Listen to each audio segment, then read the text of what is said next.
2020 Longmont City Council regular session to order. Could we please start with the roll call? Mayor Brian Bagley. Here. Councilmember Christensen. Here. Councilmember Hidalgo Faring. Here. Councilmember Martin. Here. Councilmember Peck. Here. Councilmember Rodriguez. Here. And Councilmember Waters. Here. Mayor, you have a quorum. All right, let's go ahead and start with the pledge. Ready? Let's go ahead. Everybody unmute for this one because I realized that, yeah, everybody has to unmute because I'm not saying the pledge by myself anymore.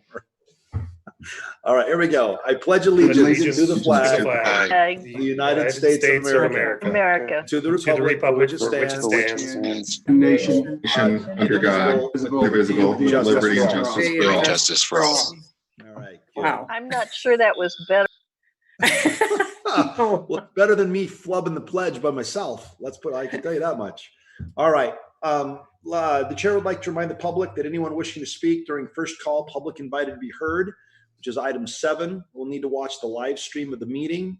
Instructions for how to call in to provide comment will be given during the meeting and displayed on the screen at the appropriate times during the meeting. Comments are limited to 3 minutes per person, and each speaker will be asked to state their name and address for the record prior to proceeding with their comments.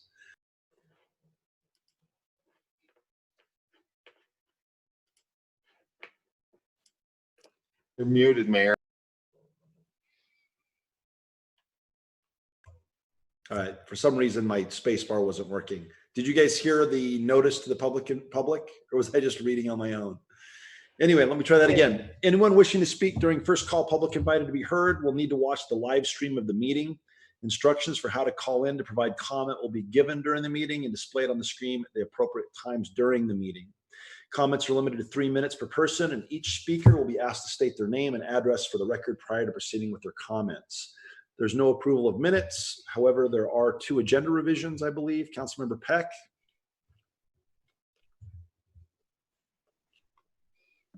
Thank you, Mayor Bagley. So yes, I have two agenda revisions that I would like to make, or future agendas.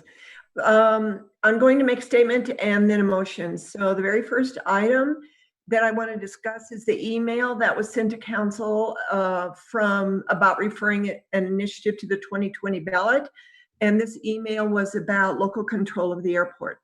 I'm generally not in favor of referring anything to the ballot because I think collecting signatures is a huge part of our democratic process. However, we're in a very strange, irregular circumstances with the coronavirus, and it's not possible for authors of petitions to gather signatures. So without any bias to any particular petition, I move that while we are in a stay-at-home and 8-foot social distancing order, this council refer to the ballot any initiative brought before us with any costs associated with the referral to be paid by the authors of the initiative. So once again, because it is about our democratic process and what that is, I think that the people should have the right to vote on an initiative since signatures can't be gathered at this time. So, did my motion make sense? Your motion made sense to me. Okay. I would second that. All right, it's been moved and seconded. All right, any comments? It's been moved and seconded. Mayor Pro Tem Rodriguez. Thank you, Mayor Bagley. I think this could unfortunately open up a precedent where some silly initiatives could be unfortunately added to the ballot if we're just approving all that come before us. And so I don't think I can support the motion as made.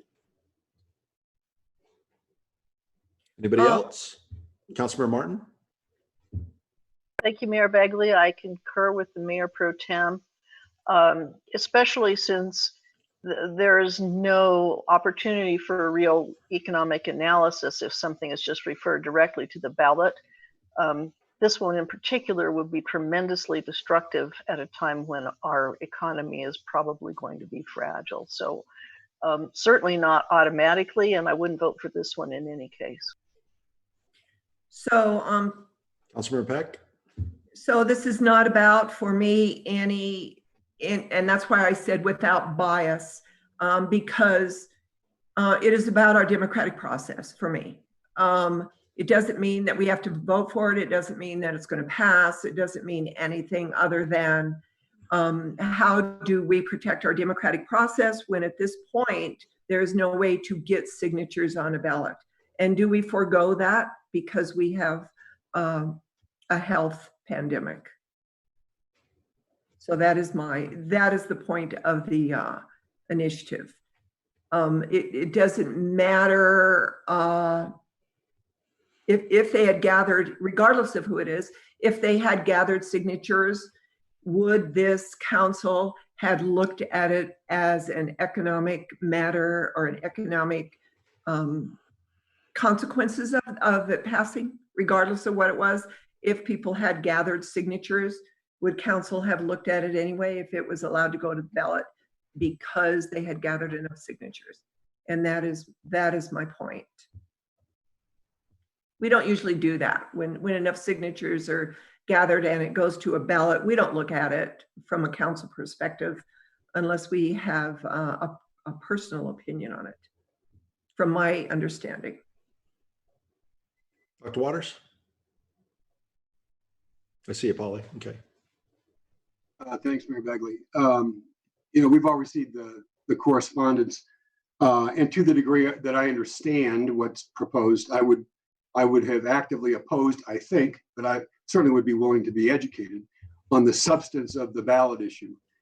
My concern, I think, is the same as what we heard from the Mayor Pro Tem, without being able to anticipate what kind of gate that opens up and what that might result in on the ballot. I'm going to vote no. And I would say, and I appreciate the concerns of the residents. It seems an odd time to me, given what we've heard about the difficulty of gathering signatures. Of all the years to bring forward something, to propose something, especially this to go on the ballot during this period of time, defies logic for me. Now, I understand I don't live on the west side of town, and someone would say, if you lived with the noise, you might feel differently, and I might. But it's hard for me to accept that under these conditions, it's judged to be the right time to bring forth the initiative to begin with, and then to ask for a waiver on the expectation or requirement that people collect signatures. And I understand the difficulty of that, but just giving a blank slate for everything to go to the ballot does not make sense to me. I'm going to vote no on the motion for those reasons. Susie, actually, Councilmember Christensen.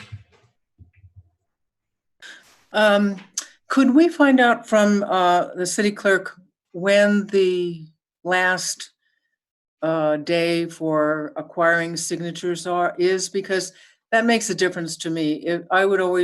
If people want to submit something on a petition, I would always rather have them do that rather than us submitting a petition.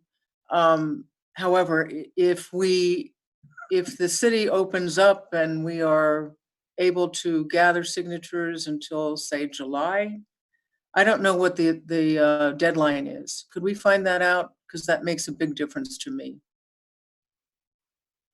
Mayor, would you like me to answer briefly? Yeah, if you have the answer. So they must collect signatures for 21 days. I don't have the exact deadlines in front of me. I could pull those up and get those to you. But they need to be going heavy by early June. So seemingly we would, then now is the time. May, June is the time, because then we start hitting into deadlines. I'll get you the exact dates, but they have to collect signatures for 21 days. So. Okay.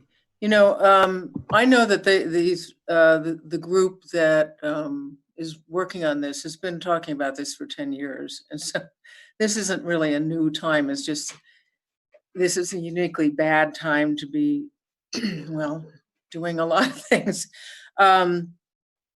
So I don't know that they're going to be able to that anybody's going to be able to get signatures by the end of June. if that's the date. So, yeah, I don't know. This is very difficult. I appreciate what Mayor Pro Tem Rodriguez is talking about. I don't want people to start just passing, putting up anything, and we're committed to putting it on the ballot. But this is a group that's been working on this for a number of years. So I don't know. Councilmember Martin? It seems to me that we've had ballot measures that have taken 2 to 3 years to get baked. I don't know why this could not be brought forward next year or the following year, when I certainly hope we're in a better position. This one has tremendous financial repercussions for the city, and it just seems like the wrong time to consider it. Councilmember Peck? So once again, this for me it was about how do we continue our democratic process during this pandemic, and this is one of the ways to do it. So thank everybody for the comments. I would like to call the question. All right, let's go. The question's been called. So do we have a second? I mean, there's no second, but I'll just take one. I'm not going to vote for it just because council has the power to put anything on the ballot we want. And so I think it should remain with us. The other question is, does that include recall as well? Does it include, any cockamamie, idea that any citizen has to come up with something? It could be a lot. So I'm going to vote against it. Okay. Let's go ahead and take a vote. All in favor of the motion, which is to allow or to basically waive the petition requirement for ballot measures for 2020. During the pandemic, so indefinitely, say aye. Aye. All right, all those opposed say nay. Nay. Nay. Yay. All right, so the motion fails 5-2, or the motion fails 2-5. Thank you. All right, no, thank you, Joan. You have one more, don't you? I do, and this is going to be a little bit longer intro before I make the motion. And so the statement is that there's been a lot of conversation about Dr. Detlev Helmig's termination by CU. And I really want to thank Sandy Cedar for the explanation to the Times call about Longmont's relationship with Dr. Helmig and his business. It was great, and it put our city in the right light.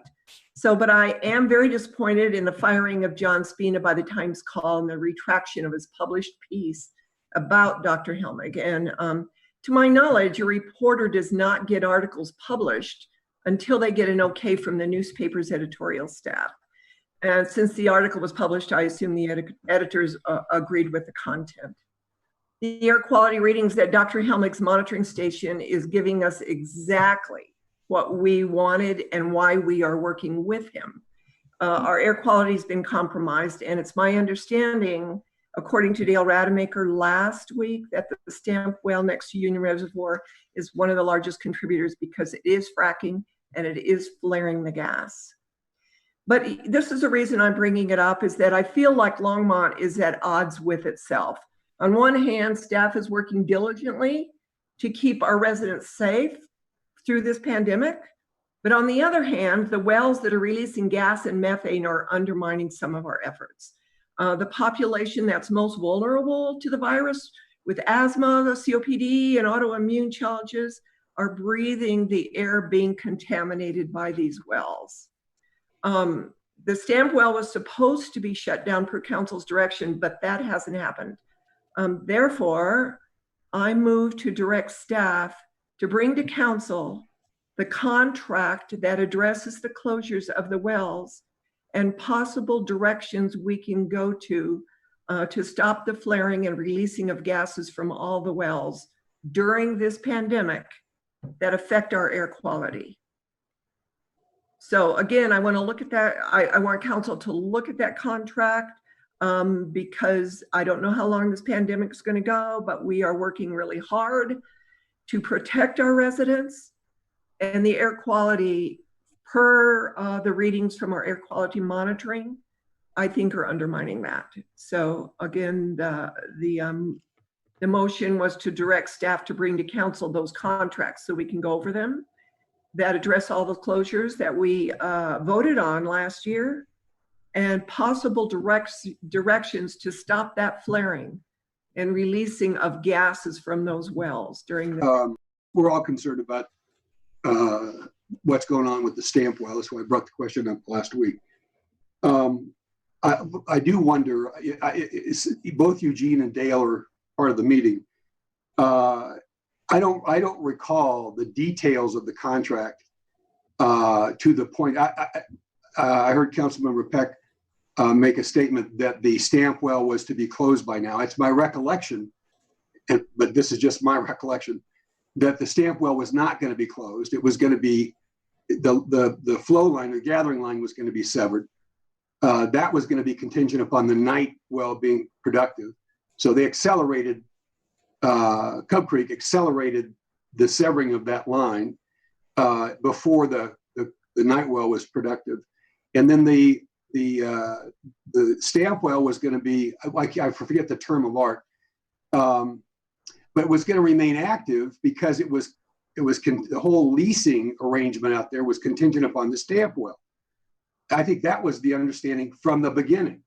So if that was the case, is the proposal that we bring back the contract to want to renegotiate that part of the contract? Then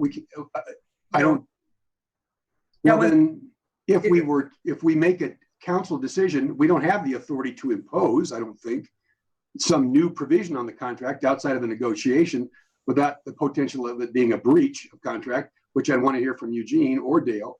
And it's my recollection again that a breach of the contract nullifies the contract, and all those well sites and everything we agreed to is back in play. So what's the end game? What's the objective? I understand it's clean air is the end game, but specifically with respect to the contract, what authority are you proposing we exercise that requires somebody to take action on the stamp well? So the point that I made about bringing back the contract is so that we all have it and we can all reread it. To be honest, I couldn't find it on the website. That could be user error, but it could not. So I'm asking them to bring it back. So all council has that contract and we can read it and reacquaint ourselves with the conditions. I am not saying to close and abandon that well.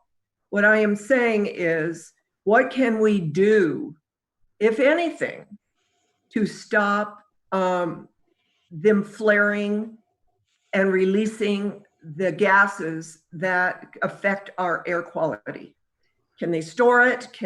What can they do? And you know, I was thinking about this, Councilman Waters, in that we have a whole city that all the businesses have suffered for loss of revenue, for loss of opening. For Top and Cub Creek are part of those businesses within our city. So for us not to ask, how can you comply with our city to help with this pandemic and our health problems? What can you do to help us? You're part of our city. You're just businesses here. I think they're outside of our city limits, that well is, so. But they're releasing it into, so to me, it is just a discussion. I want to discuss it. I would like to know, can we work with them to stop that flaring? They don't always flare. Why are they doing it now? Is it because there's no market? Is it because, what is the point of releasing that into our air? So is that a contract issue, or do you think that's a contract issue as opposed to?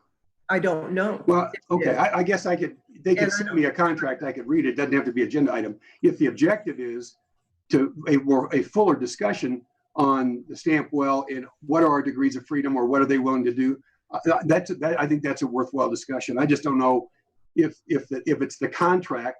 I don't know where that's heading us or taking us. I don't either. And well, I'd like to know that before we get into a public discussion of the contract, if we don't know what the end game is or what our degrees of freedom are. So putting that on the agenda as an agenda item seems a little bit premature, when we might have a conversation about what's going on with the stamp well and what our degrees of freedom are. I'll be quiet. Councilman Waters, when do you think we would have that conversation? Well, no, I'm not going to be quiet. next Tuesday night, we could have that conversation, or And whatever. Yeah, but that's unrelated to the specifics of a contract. And what I just don't, where that one's going, I would like some advice from our attorney and for the folks who are in the middle of it, of negotiating. I would just like the contract available so that we can reread it. I'm not discussing whether the contract is viable, whether we're breaking any laws. I want all of us to be able to have it and read it. I guess, why does that require an agenda item for us to have it and read it? All right. The request. All right. I'm gonna rein it back in. I'm gonna rein it back in so we don't get into conversations. It's really easy on Zoom and it's fun, but we'll be here all night. Councilmember Martin. Thank you, Mayor Bagley. I think that there are two smaller questions that we could ask now, and then put this aside until we have read the contract and heard Deputy City Manager Rademacher's opinion on what we're talking about. I'm sure that we could all get the contract in our mailboxes or in our drop boxes or something, and that could happen next week or before next Tuesday. The other thing is I would like the Deputy City Manager to tell us, is this activity that hasn't been happening for a while, is this voluntary or is this necessary for the safe operation of the stamp well? Mayor Bagley, members of council, Councilmember Martin, my perspective on it is the contract does address that top operating agreed to never frack or recomplete any of the existing wells, including the stamp well. And we do not have any information that would suggest to us that they have violated that part of the contract. It's Section 3G, and we can certainly get the contract to the council tomorrow.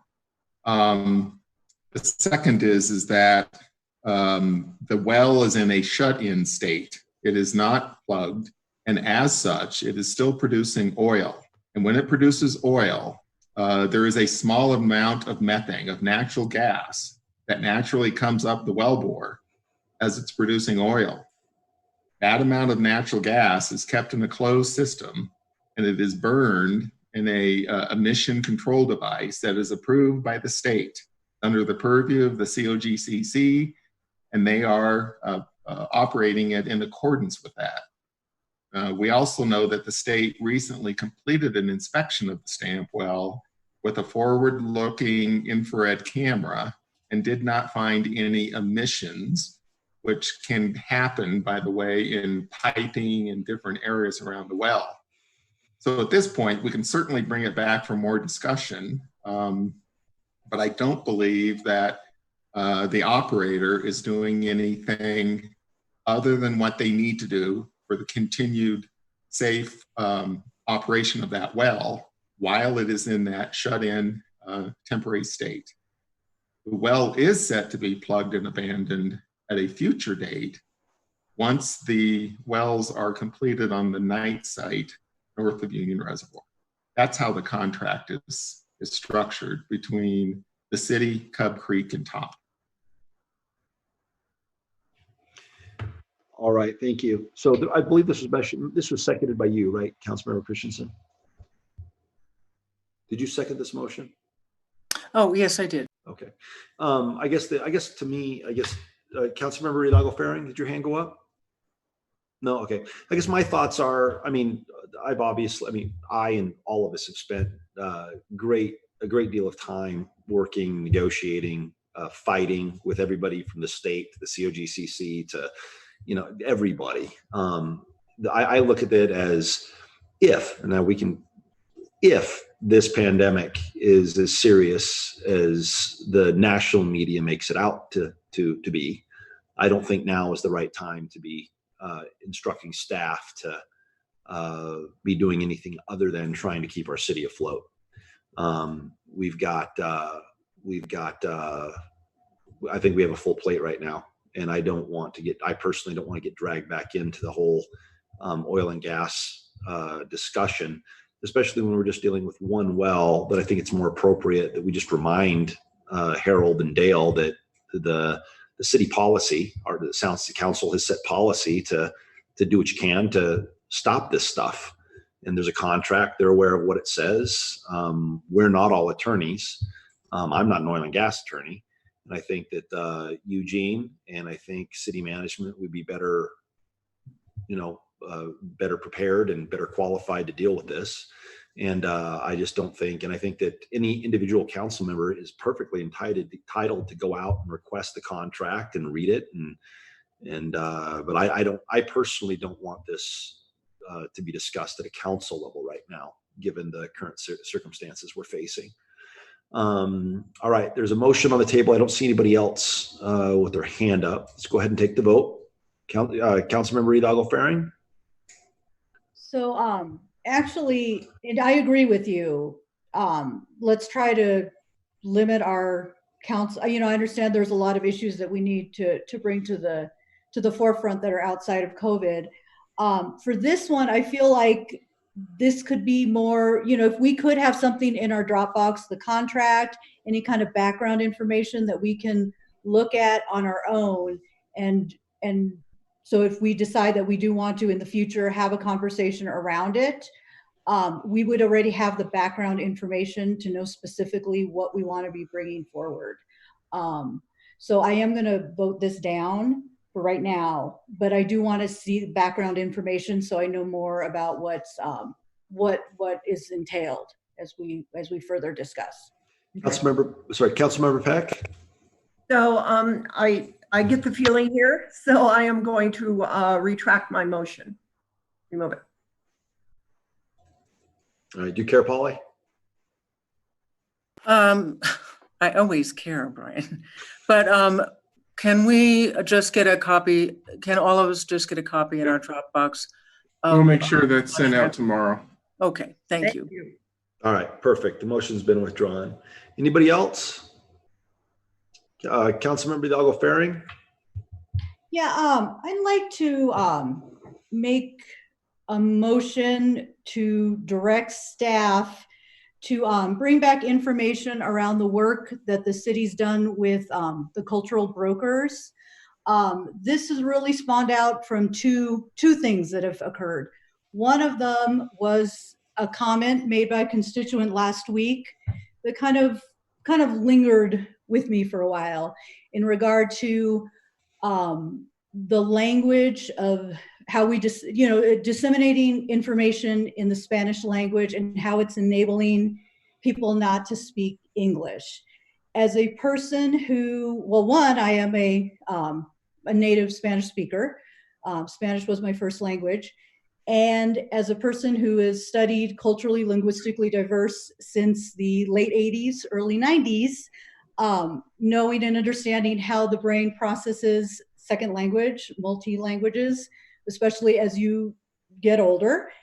For a child, it's really between 7 and 10 years before they master that second language. And it starts with the oral development, speaking and listening, or listening first, then speaking. Then it moves on to in the hierarchy of reading and writing. So with reading and writing being the last things that a person becomes fully competent in when learning a second language.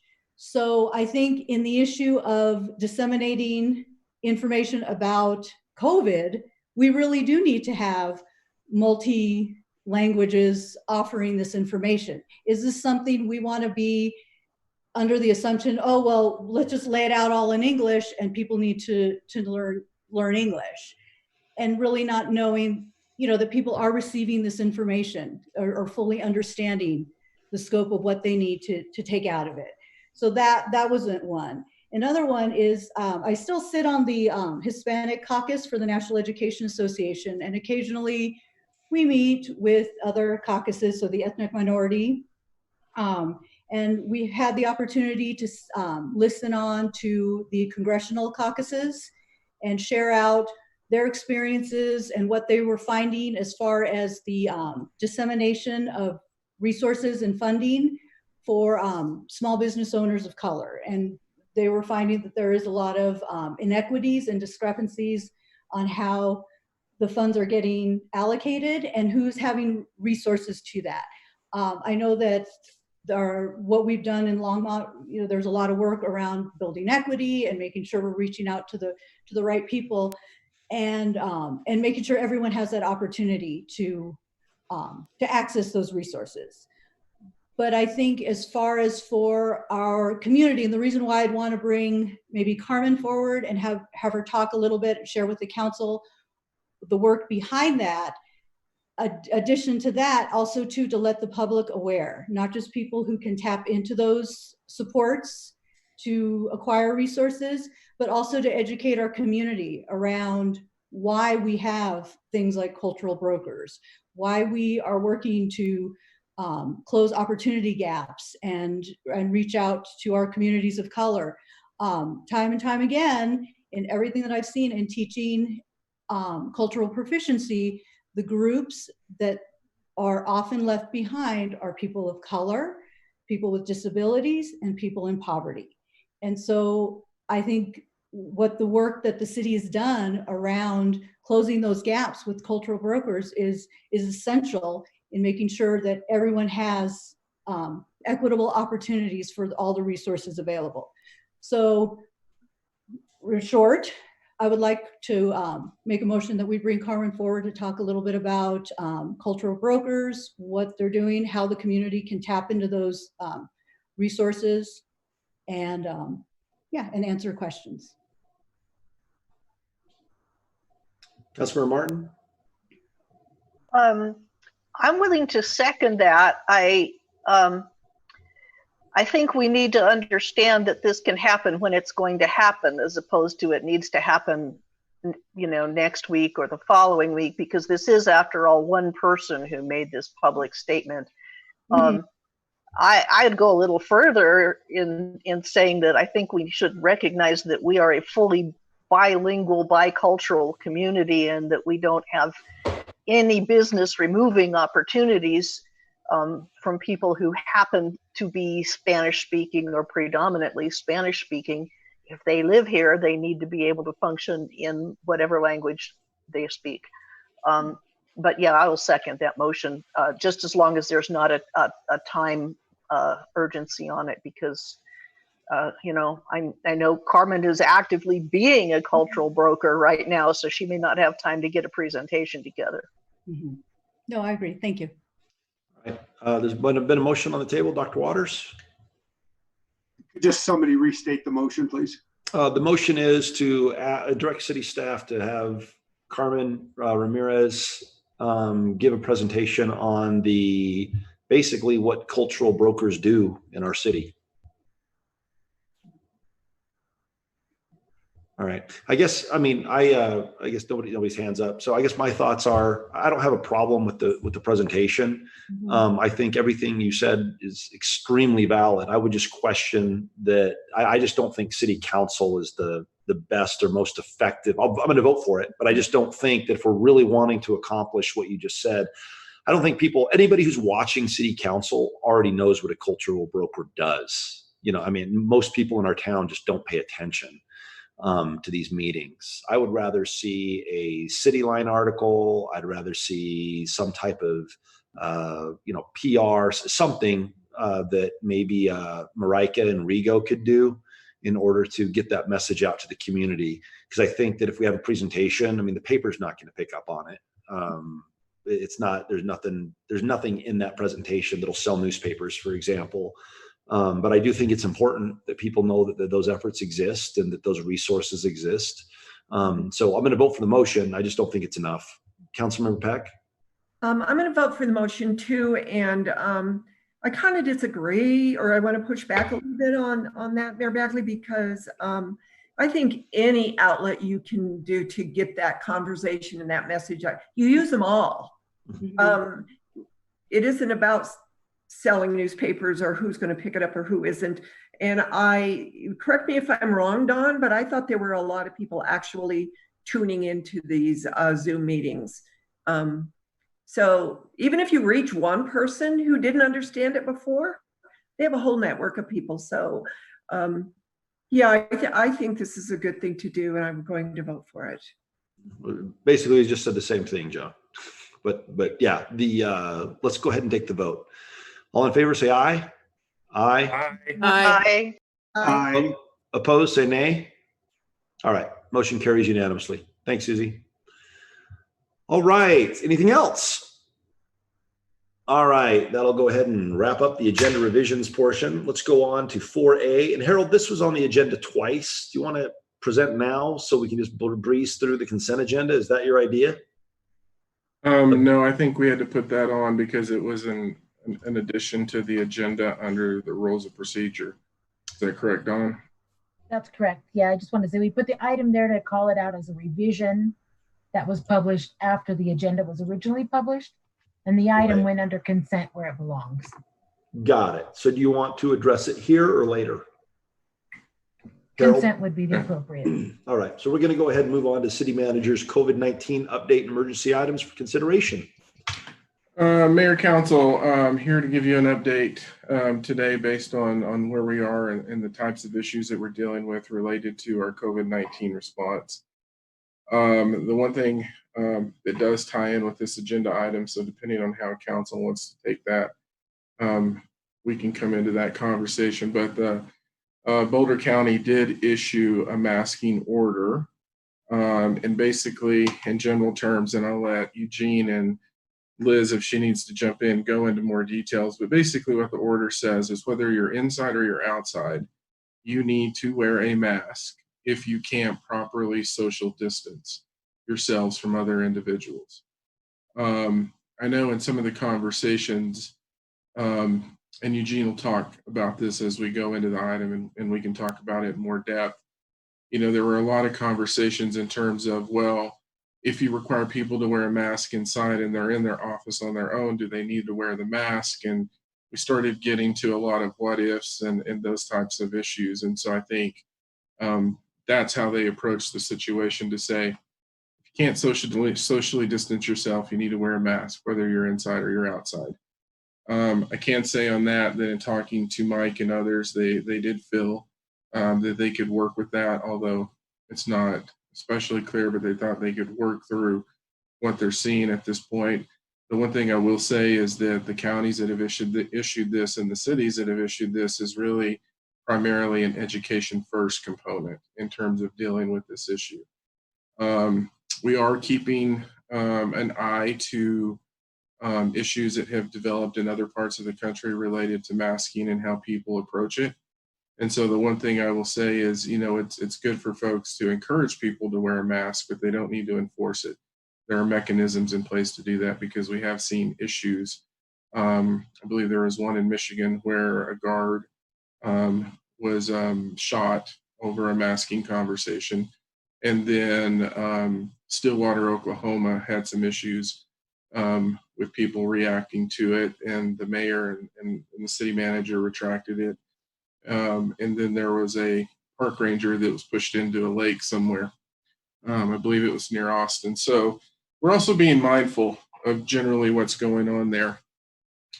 What I wanted to talk about a little today, and I'm going to share my screen because this is going to touch on this. Can you all see my screen? Yes. I can get a head nod. Okay.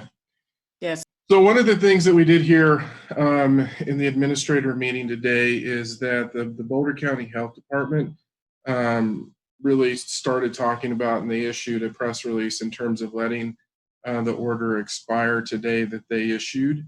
If you'll remember, Jeff talked about some issues that for him were really important in terms of what they're doing, and I will get into some of those points. But if you look at this graph here, what you're really starting to see, this orange that you're seeing in a lot of these cases are associated with long-term care facilities, and the blue is not associated with that. So you can see a general trend in terms of what they're starting to see in caseload.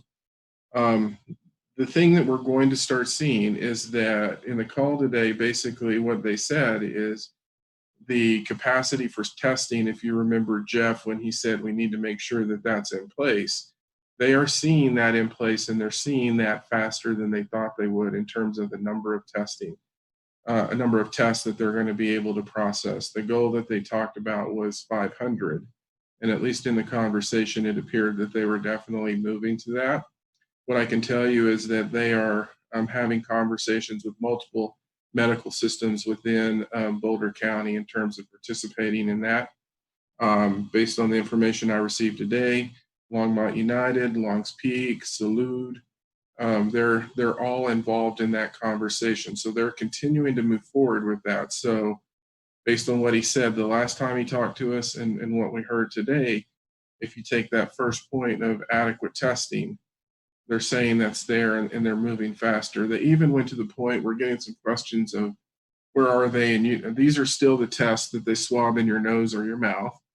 When they talk about capacity, they are starting to look at the other tests, but they're really moving forward with the capacity that they have on the traditional COVID-19 test. And so why I say that is because with more testing, you will also see more numbers because of what you're actually able to determine, but they are seeing more negatives as well.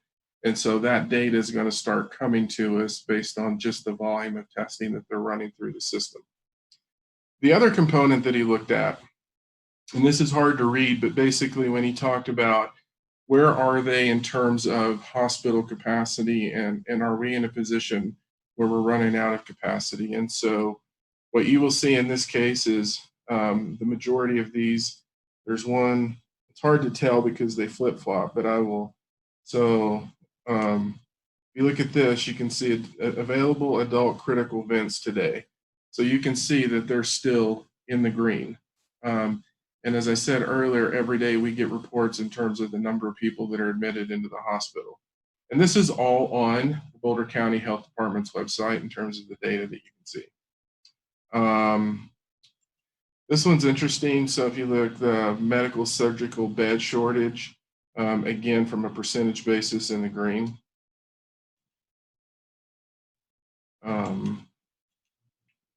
Available ICU beds, it's here. And, you know, there's been a big emphasis just generally from both the hospitals locally, our PIT team, you heard the governor talk about this, is really encourage individuals who are having symptoms of other significant health issues to actually go to the hospital, because they were seeing folks that weren't going to the hospital when they had those symptoms, and then when they eventually had to go, they were in much worse condition. And so that's a broader state initiative as well as a local initiative. And I know that our PIT team, our public information team, was working with the hospitals on some of that messaging. Available adult non-critical vents today. You can see they're in the green. You look at the staffing, and then hospital testing. And so this is a set of, and then you can see PPE right there as well. So this is an example of the data set that they look at when they're making that determination, because you remember when Jeff was talking about that, what he was really talking about is the stay-at-home order was really about managing the capacity that we had in the hospital system so that you didn't overrun it and everybody had the same opportunity for the same care. And that was the same message that was echoed by the governor as they're moving through this. Generally, what you see in terms of Colorado, when you look at the 3-day average, you can see that trend. Again, here, there were some questions about when the data entry occurred. My computer just, so we'll go back to this one.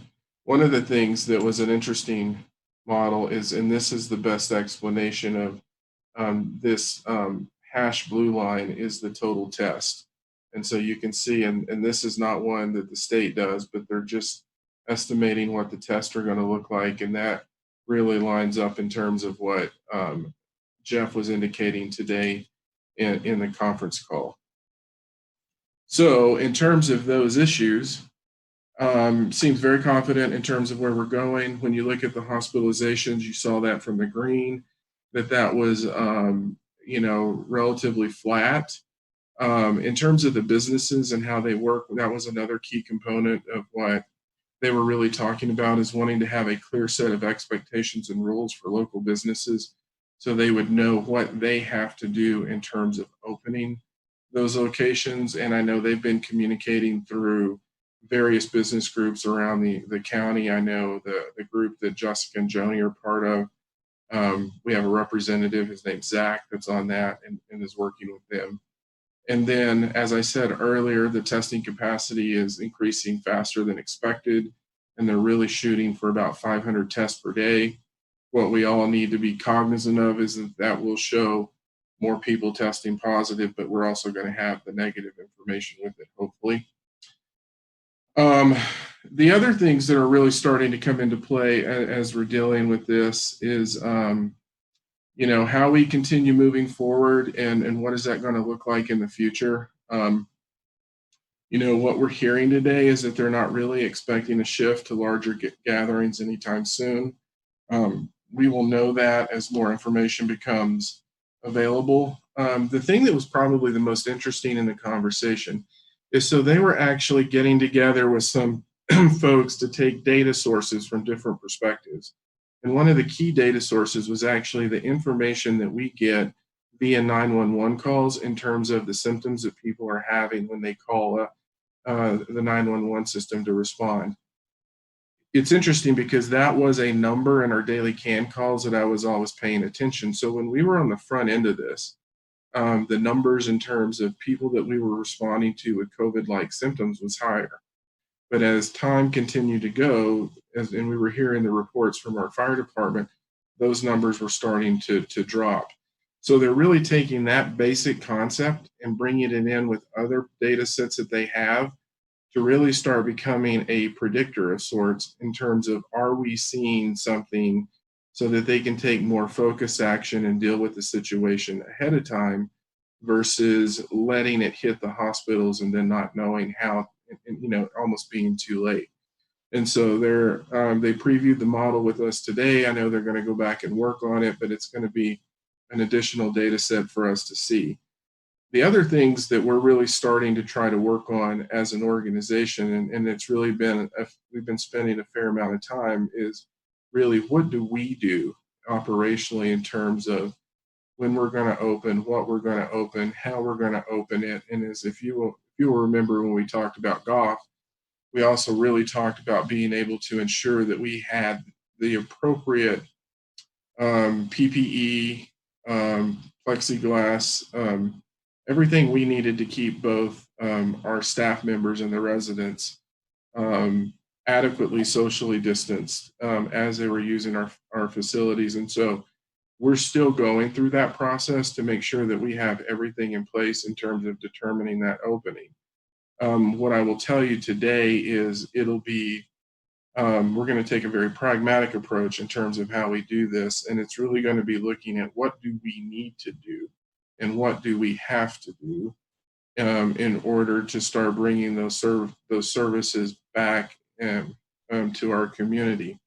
The other thing that we have to manage in this, and granted, we do have some exemptions, but we also want to be true to the order because we also know generally the more we can support the orders that the state issue, the more that's going to help us as we continue moving through these next stages in terms of our response. And the other piece we have to manage also internally is the 50% rule in terms of those telecommuting. So as we move into this, we already know that we have a significant portion of our staff that aren't able to telecommute because of the work they do, police, fire, public works, and natural resources.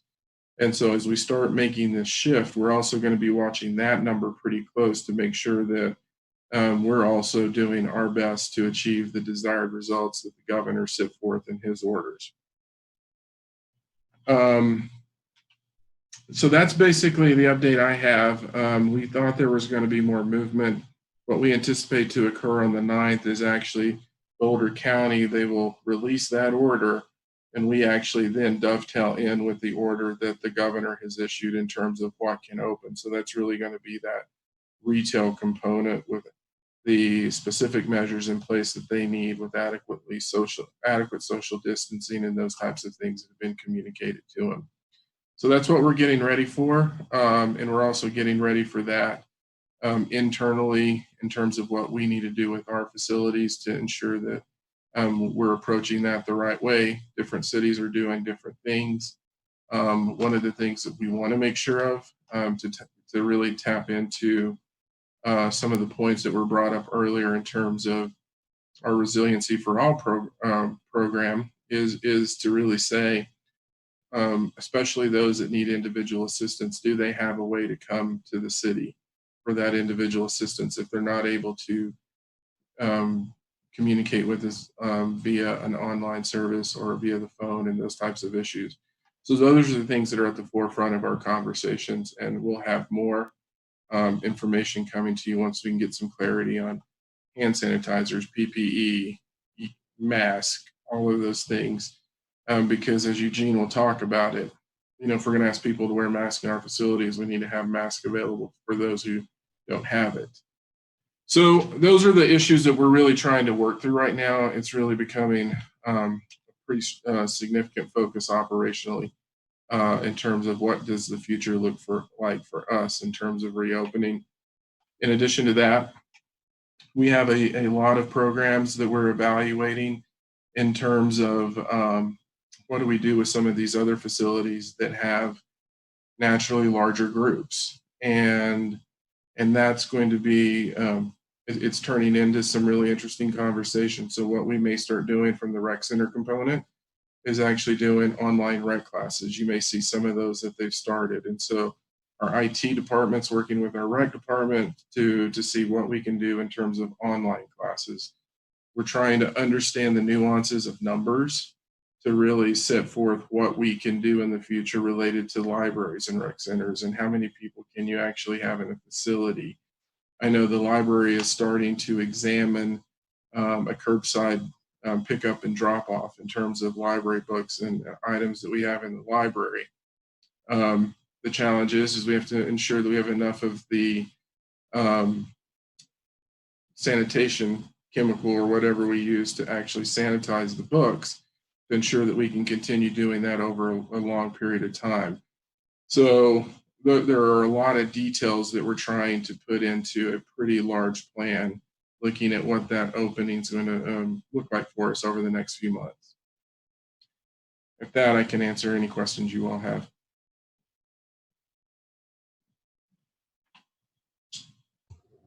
Councilmember Martin. I see you, Paula, you're next. And then after you, Dr. Martin, then you, Doc. You're muted, Marcia. Still muted.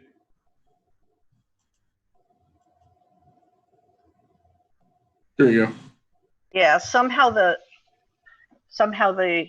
my setting got changed because I was pressing my space bar and it wasn't doing anything.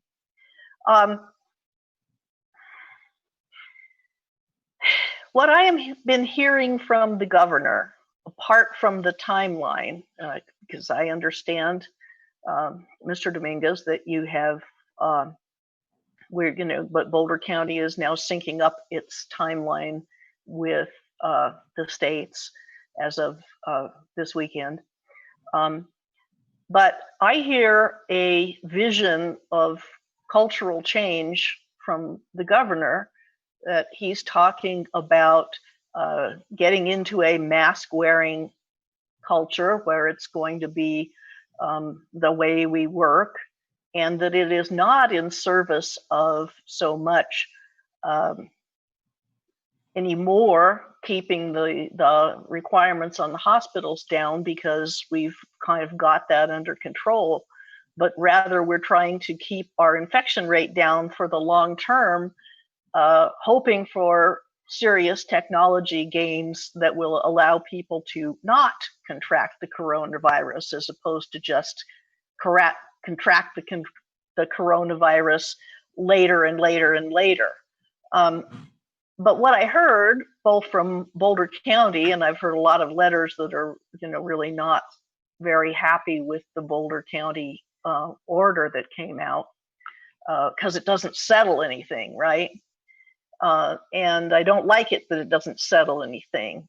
And it seems to me that Longmont is concerned more with its internal goals. How are we going to operate the city, rather than how are people in the city going to operate? And because of that, I feel like we should be doing something that encourages mask wearing by the public more, or enables retail stores to encourage mask wearing by their patrons without, getting into a competitive problem or starting fights with the public. We need to do things to make it the way things are. Because if you look at the epidemiologists at the national level and the state level, what they're going to say is we're going to be wearing masks for a year.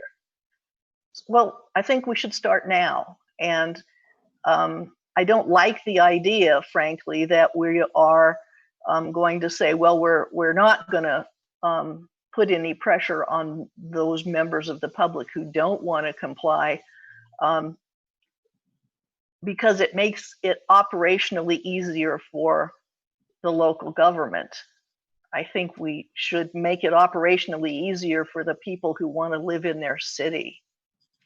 So that was not the intent of saying it. So when you have the masking order, those are conversations in terms of what are we putting out in the information to encourage people to wear masks.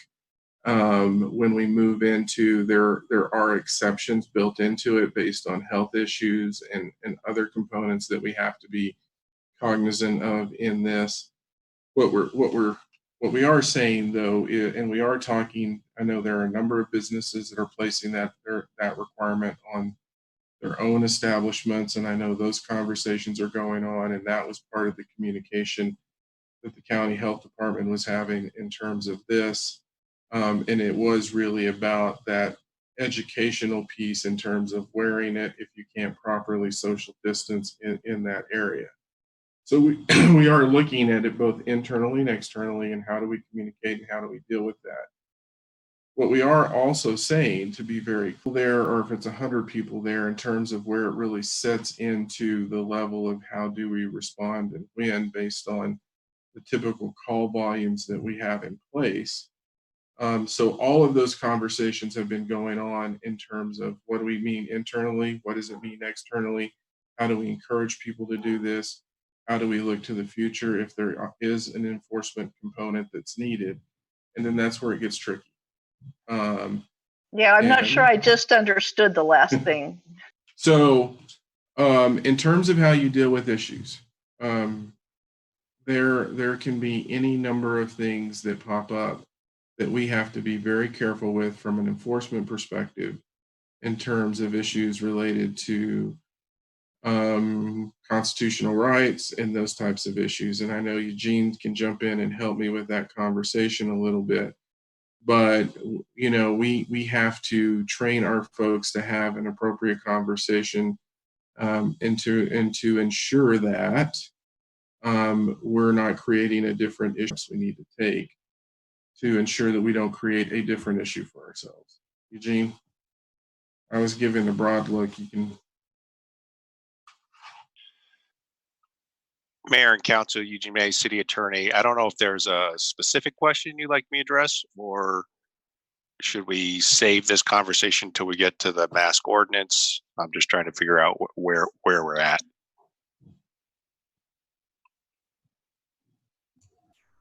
I think we should wait till we get I'm going to pull 8B from the consent agenda anyway. So why don't we wait for your comments for when we get into that? Is that all right, Eugene? And we're almost there. Can do, Mayor.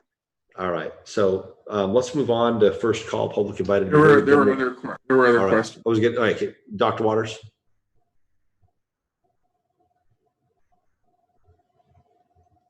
I think Polly was in the queue before I was. All right, sorry. Councilmember Christensen. Oh, it's been so long, I don't remember what I was going to ask, so never mind. That's okay. Dr. Waters? Well, just right off the top, you mentioned 8B. The agenda I got is 4A is the ordinance. Am I looking at the wrong agenda? Right, but it's, yes, that was a procedural thing, but we're not going to discuss it until we get to 8B when we're actually voting on it. So some of what I'll I'll weigh in at that time. Right, yeah, But I do- we've got to have a debate on, I mean, there will be a motion in a second, then we'll have a debate at some point. I have some questions for Harold relative to the update. You'll go first in queue then. I that can't cool? ask him now?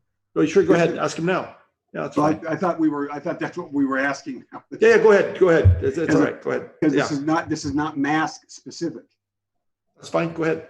We're going to get to mask specific and social distancing. And those are the two topics that we heard most about. But I do have some questions, and I'm not trying to put you on the spot, That's fine. Harold, but some of this may be questions that come back in different forms. In the dashboard you shared, I saw hospital testing as one of the measures on the dashboard, or one of the indicators, or one of the variables we're going to monitor. I didn't see or hear anything about, other than hospital testing, about broader testing for people wanting to get back into the workforce, so we can determine if anybody is infected. And then you've got the antibody testing that goes along with, infection rates. Mm-hmm. Then the isolation strategy, or I think requirement that goes along with that, treatment and tracing. So in the overall report, one of the things that makes me nervous about going back to work generally, not that we don't need to get back to work, but I don't hear as much conversation about, number one, those components, and what's the threshold, or what's the capacity that we need to achieve to say we are X% confident that we're on this, in terms of being able to identify quickly who's infected, get them isolated, treat and trace. There's an answer, I think, and maybe it's within certain degrees of what capacity do we need, what's necessary and sufficient for us to have that part of the plan on which we can rely that we're going to reduce incidences, number one, or identify them early, isolate, treat, and trace. The question that follows on to that is, you made a reference to some leading indicators as you were talking about calls to the fire department or 911 calls. For me, you're talking about early, those are the early indicators as opposed to late indicators. Ventilators are a late indicator. Death is a late indicator. So you mentioned a number of early indicators. It would be helpful for me, I don't know about other council members, to know what are the the leading indicators that you're monitoring. And are there some thresholds, or are there, just like you look at the red, yellow, green dashboard on the early or leading indicators, to know that in the absence of the kind of testing capacity we need, that we're not headed headlong into a second wave that's going to be worse than what we've experienced so far. Now we'll get back to masks, but that's really in relationship to the overall report that we got from Harold, and what else I would like to hear. So first answer is, if you'll remember, Boulder County was talking really about hitting that threshold of 500 tests per day. If you remember Jeff saying that was a key piece. Yeah, so I get the number. That's a little different than what capacity do we need to be confident, and what's the level of confidence? At 500 a day, we're confident that we can account for all of what's going to happen, 70% of what's going to happen. I mean, I just don't know what the variability is based on 500 tests. Is that enough? Is that 50% of what we need? It feels to me like it's way less than what we ought to have if we're going to have a high level of confidence that we're sending people back into wherever we're sending them with minimizing their risks of exposure. So, and I'll have to bring him in probably to the next meeting to give you that level of detail. What I can tell you, based on at least what he said in the meeting today, or the presentation today, is they're on the trajectory where they feel comfortable with that amount of testing, that it's going to allow them to move into the next piece. And he'll have to give you the background and the data on that. And he may need to bring the physician into it. The second component is they set a staffing target level for what they needed in the epidemiological tracing component. And he said they hit that in Boulder County, and they're ready to trace the amount of calls that they get in terms of this. I can't give you that number off the top of my head. I was looking at the BACMAC report to see if I can find it, and I can't find it right now. But again, we can get you that information, which is really, those are the two components combined with the hospital, but we'll have to get you those details.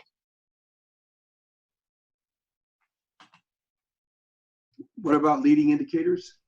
So the leading indicators, in terms of that model that they've built, they're going to finish that and get it back out to us. Again, they didn't even have the draft in this. And so what I can tell you, as soon as we get that and it becomes available, we will present that to council. I know they had to make a couple of adjustments. It's a new model that's being built locally for Boulder County.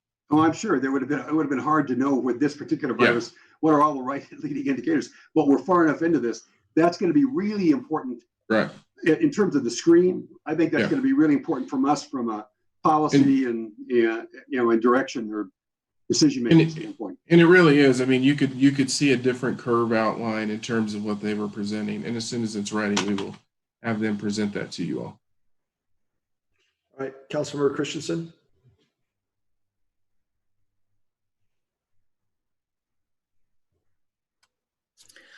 Okay. Actually, the question I had had much to do with was much the same. The concerns of Councilman Waters. After the governor's speech, I looked on the state website, which has an interactive map and shows you where all the testing sites are. The closest, there's nothing in Boulder County, nothing for the state. The closest one is Clear Creek County. That's ridiculous. That's a very long drive. So in Boulder County, you have to have a doctor's. I mean, I think you can get privately tested, as Councilwoman Martin was, but that's $120. This should be paid for by our insurance, and it's not. You cannot get tested still unless you have a doctor's certificate or doctor's slip, and the doctors still are only doing that for people who seem to have all the symptoms of COVID. When I returned from March, I am 70 years old. I had 2 primary contacts, allegedly. I was sick, and the doctor still would not give me permission to get tested because I was not a first responder. So we're not, I'm sorry, but we're not really testing people the way we should have. And now we've kind of missed the boat on that. All we can do is mostly serological testing, except for very big emergencies. Once you get to the hospital and you can no longer breathe, then they'll test you for COVID. But before that, they won't test you for COVID. We could still learn something from the serological testing, but that's kind of done willy-nilly. I have no confidence that a lot of those tests are valid because a lot of them are not, and we know that. This is really just, I don't know. I feel like we are, and this is not because of the county or the state. This is a national, this is brought about by national policy and problems, but nevertheless, here we are months into this, and we do not have consistent testing for the disease.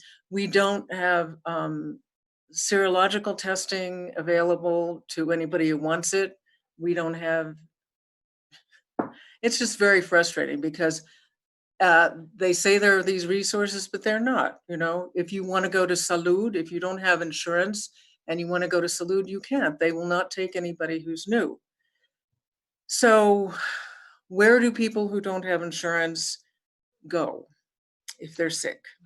So they ran a pilot project. The county's run a pilot project at may have been Louisville or Lafayette. I know today they were talking about an expansion of that, and that was the work that I was mentioning that they're doing with the various hospital systems, bringing that together.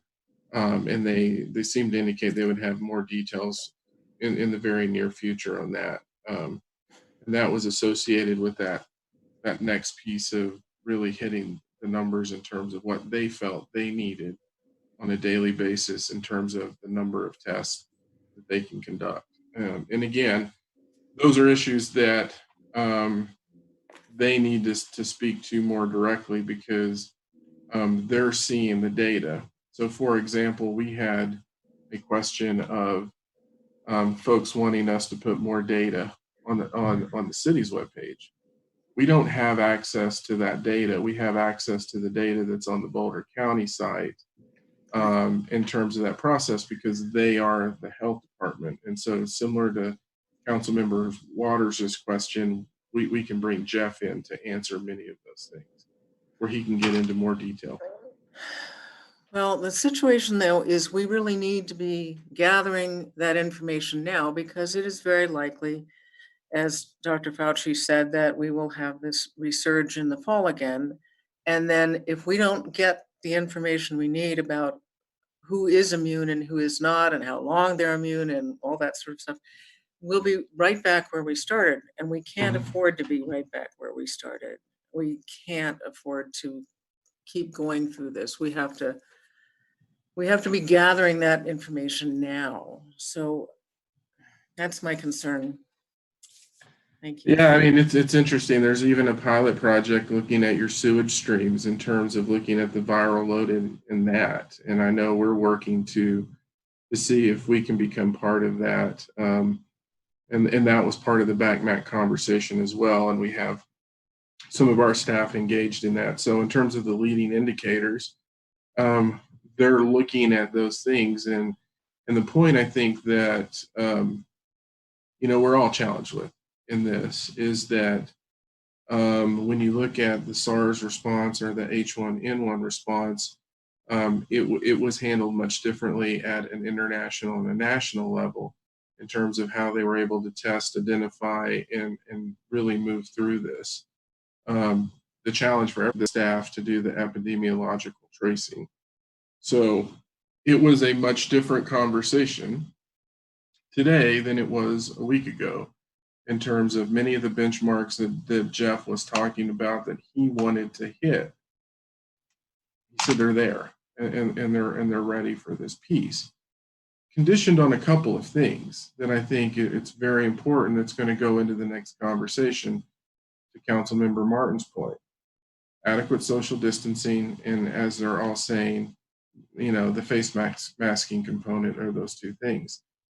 Those two things are going to be with us for a long time as we continue to move through this. I think it's important to also remember that many of the actions that they took, and this is somewhat as an outsider looking in, were specifically focused on hospital capacity and really managing that issue so that it's not overrun. And so they had adequate capacity within the medical system to the number of positives increase because you're actually able to test more people. I mean, that tends to be pretty consistent in this. It's then how do those other components come into, are you able to identify quickly, adequately trace, and then adequately isolate? And the difference in this is it's becoming easier to get the test. And that's another change in this. They're even changing the definitions for us and generally broader categories in terms of what qualifies as an essential employee. That's even changed for us internally in terms of what they're looking at. And so at first it was first responders, healthcare workers, police officers, and firefighters. Now it really is wastewater workers, water treatment plant operators, finance people, as we define those as essential. So they are making that category wider. And then that touches into the conversation that they mentioned in terms of working with Longmont United, UC Health, Salud, and other folks in terms of really increasing the amount of tests that occur. I just can't give you those details. Jeff will have to come in and or one of his staff members and give you all of that. And I can see if I can work on having him put something together that we can send you all via email.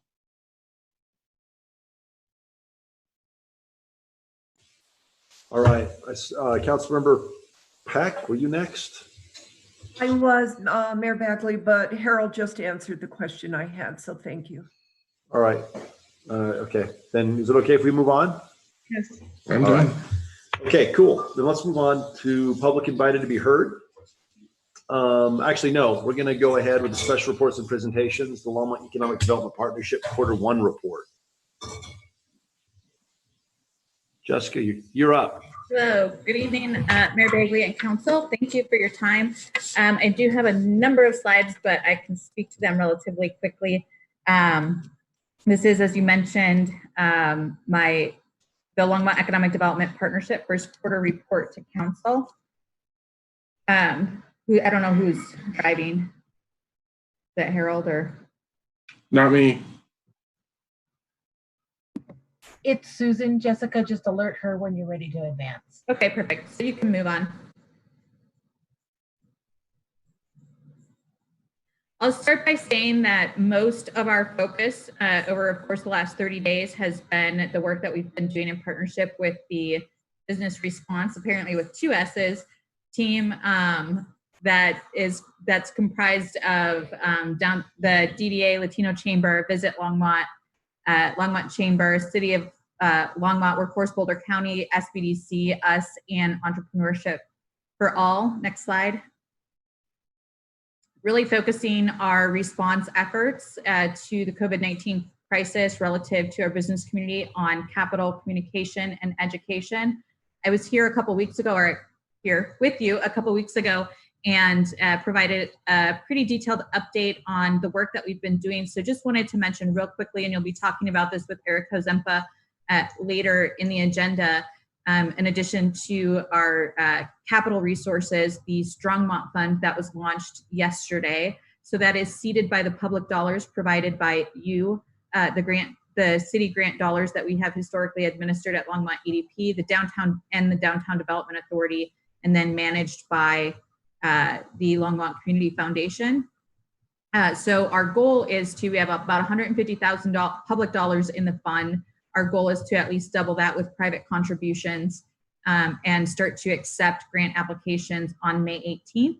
Small locally owned and operated businesses will be able to apply for grants of up to $10,000 in order to support their efforts to reopen or recover after the stay-at-home order has been lifted. Next slide. Then I'll get into my standard report. I'll just remind you that with our contract this year, it was the first time in a long time that we started from scratch with our contract to really align the goals and objectives of that contract with the Advanced Longmont 2.0 strategy. Next slide. And a reminder that the focus areas, the 5 focus areas of Advanced Longmont 2.0 are talent, place, industry, connectivity, and impact. Next. With the focus areas specific to Longmont EDP, sorry, Longmont EDP and the work that we're doing in the areas of talent, industry, and impact from that Advanced Longmont 2.0 strategy. Next. Let's start with talent. Our first objective there is to recruit and retain primarily in 2020 through the development and implementation of a national marketing talent attraction marketing campaign and development of associated key performance indicators. Next. And so an update on our progress, we had developed the campaign and we did preview it at our economic summit on February 27th, as well as had developed our preliminary KPIs. We're on track. However, we have postponed the campaign work due to the COVID-19 crisis and expect the work to start up again in Q3 2020 with likely a different focus than what it had as of February of this year. We think that while we've already made significant investment in the work, and we also think that this will be an important component of long-term economic recovery as we start to welcome people back to our community, whether it be through business investment or talent relocation. Next. Our second talent objective is around growing our own, so developing industry and future responsive infrastructure for the development of talent here locally. Our role in that as the Economic Development Partnership is really to be the voice of industry in connecting them with the resources available to them to connect to talent that's developed here locally. So our goal this year was to include talent needs assessment questions in our annual business retention expansion surveys, what we call our Elevate Longmont surveys, as well as to develop our target industry specific talent insights reporting that we could share with both industry and our talent development partners. Next. So progress is we did include those talent needs assessments in our Elevate Longmont surveys and had launched a joint study of regional talent needs with the Boulder Economic Council. So that talent study we're expecting to go back to, but completion and publication of that has been delayed due to the COVID-19 crisis. And our Elevate surveys, while we did include the talent needs assessment questions within that, we're pretty much tossing those surveys out because they were completed in January and February. And so we know that the game has changed completely and don't really rely on any of the data that was collected during that time period to be reliable as we look forward. So we will definitely be, so we've been working with the business response team to do and post-COVID-19 surveys online, as well as the needs assessment that just went out late last week to help to identify what needs are today since we've been in the COVID-19 phase. Next.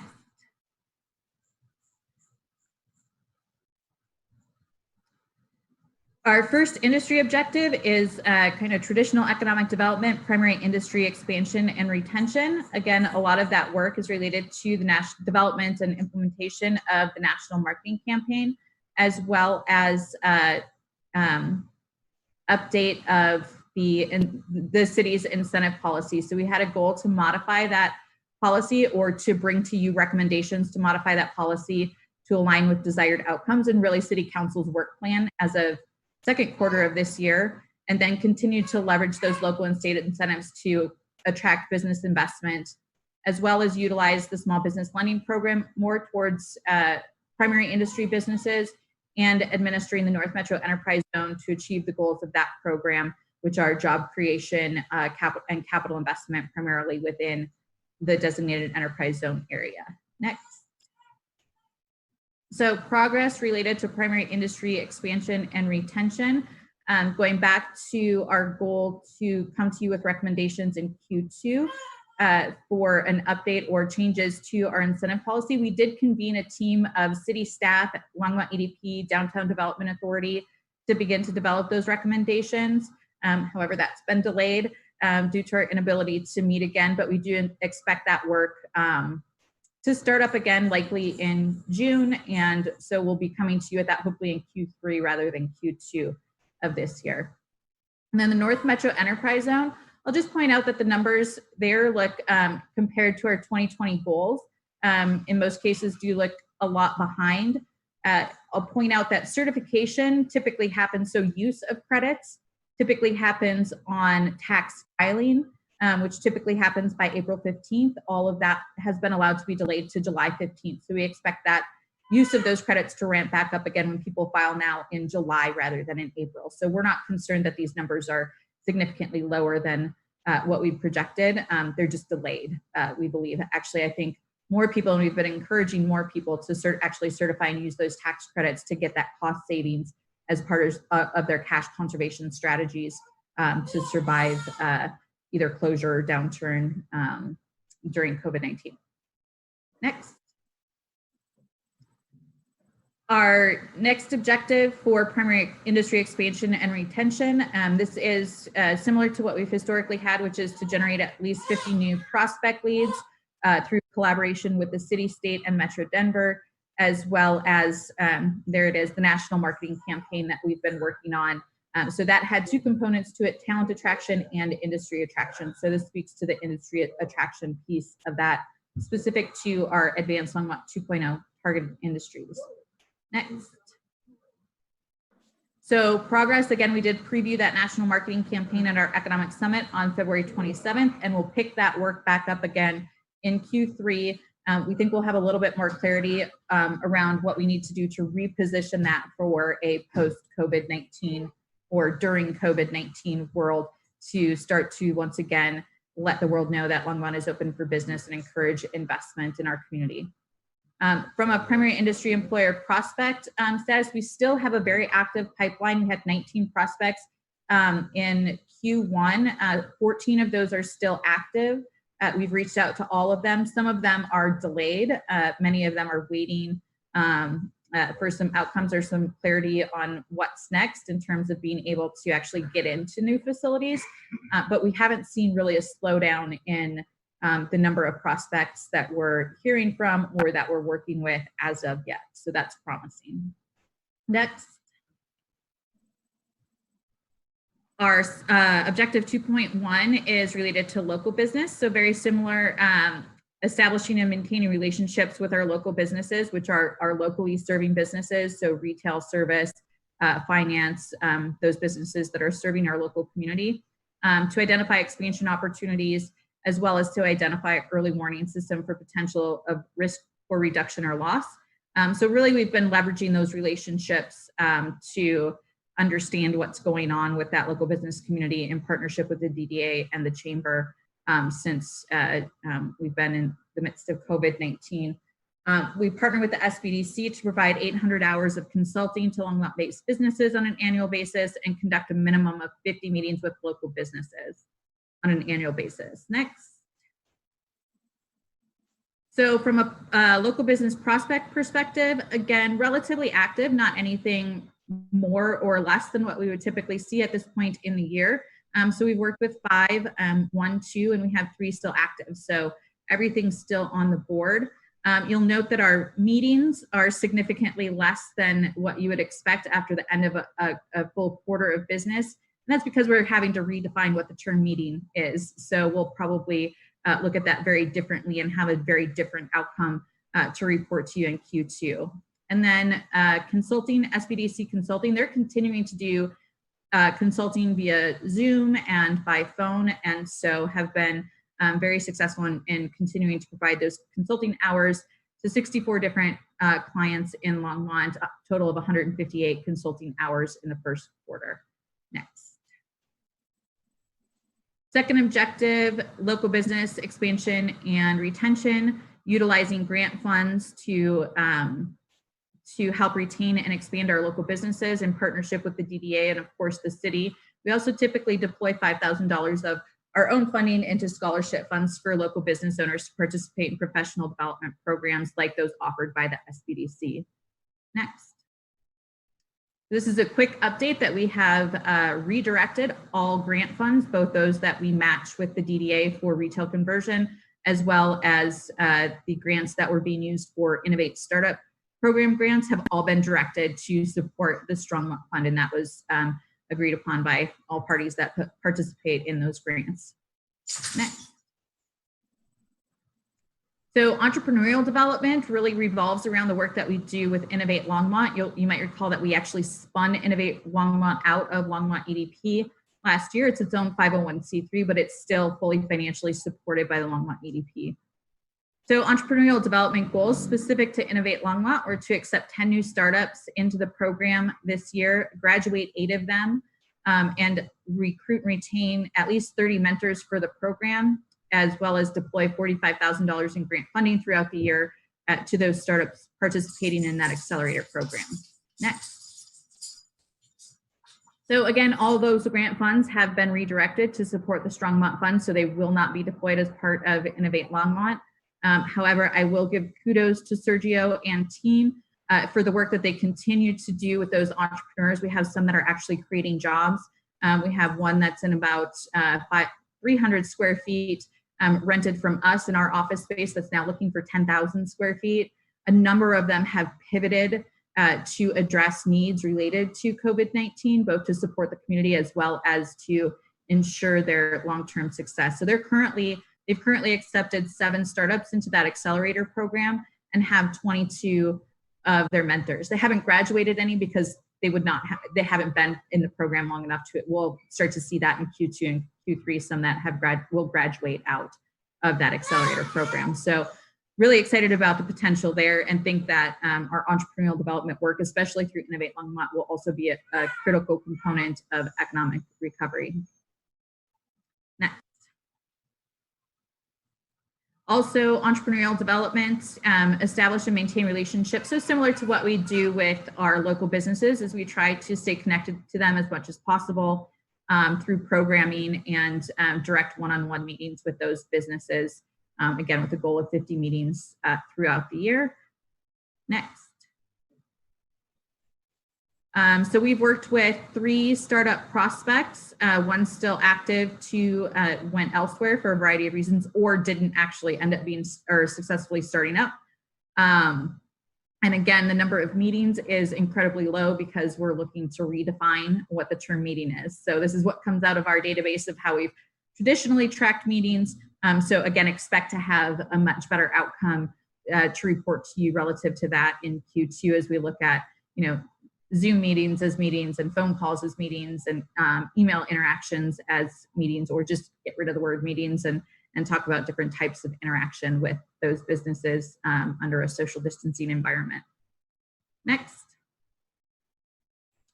So our first impact objective is around organizational alignment, and that's the work that we're doing with the Advanced Longmont partners and the 4 working groups that have been established as part of Advanced Longmont 2.0. So the goal is to launch at least 10 new collective impact initiatives out of that strategy in partnership with the working groups. Next. So 14 initiatives have been developed across the 4 working groups, and 8 have actually been started work, and progress has been made towards completion of those initiatives, which include that regional talent analysis that I mentioned earlier, the wayfinding implementation project with DDA and Visit Longmont and the City of Longmont, as well as an entrepreneurial ecosystem visualization project that we've been working on. We have not been able to meet with the working groups, but we are planning to do so late May or early June to reconvene those working groups and really shift focus to addressing near-term challenges and developing more short-term initiatives to help with economic recovery. Next. Our final objective, or our second objective related to organizational alignment, was to develop and launch a collective data dashboard that tracks high-level community metrics and Advanced Longmont 2.0 specific metrics. Next. And that one I can say has successfully been completed. So that dashboard now exists and lives at www.advancedlongmont.org, where you can get all of the data that went into the development of Advanced Longmont 2, and it's updated regularly so that we can track that data as we progress with implementation of that strategy. Next. So our second impact objective is collective problem solving, building productive relations specifically between the Leadership Council, the Aspire Leadership Council of the Economic Development Partnership, and city staff and council leadership, as well as our state and federal delegations, contributing the talents of those private sector leaders to council members to specific public policy initiatives, as well as sharing their insights and collective knowledges with the larger community as those conversations are had. Next.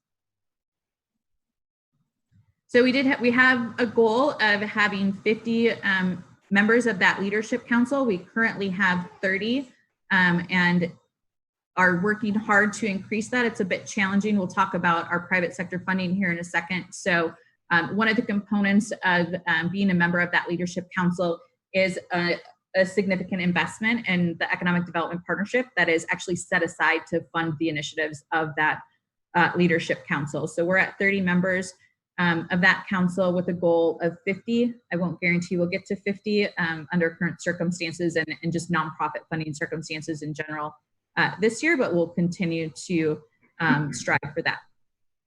We also had a goal to increase private sector funding for economic development by 20% this year. That's on trend with what we've been able to do over the last few years. However, due to COVID-19 and the inability of some businesses and some industries as a whole to be able to contribute to nonprofits, currently we're experiencing a 13.65% shortfall in private sector funding through the end of Q1 and are actually projecting an annualized 33% shortfall in private sector funding.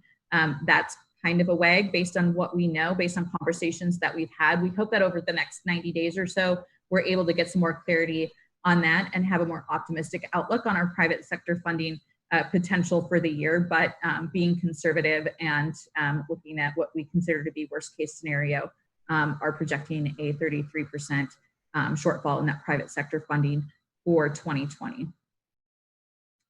Next. And I'll add that at the end of the report, that you received in advance, as we usually do, we did provide overall general economic overview related to jobs and unemployment rates. Those are there. I'm not reporting on them now because they're effectively meaningless at this point, because so much has changed since the end of the first quarter, and we hope to have more meaningful numbers to provide to you, or more meaningful data to provide to you at the end of the second quarter. It just doesn't make sense to put those numbers out into the universe, knowing that they're so far from what's realistic in today's environment. With that, I will answer any questions. All right, any questions? Or my baby won't answer any questions. She's All very right, vocal your this baby evening. sounds adorable. So She is that. Congratulations. We're glad that you're able to multitask. So thank you very much for your report. We really appreciate it, Jessica. Thank you. Have a good evening. All right, thanks. All right, let's move on to first call public invited to be heard. So for those of members of the public who are now listening, go ahead and dial 1-669-900-6833. And when prompted, please enter ID code 814-1979-3358. And if you are watching the live stream, mute it once you dial the number, because when we go to call on you, if we can't reach you, we can't call on you because there's a lot of noise in the background and whatnot. So we'll go ahead and wait 60 seconds to see if there's any members of the public. Dawn, are there people already in the queue or no?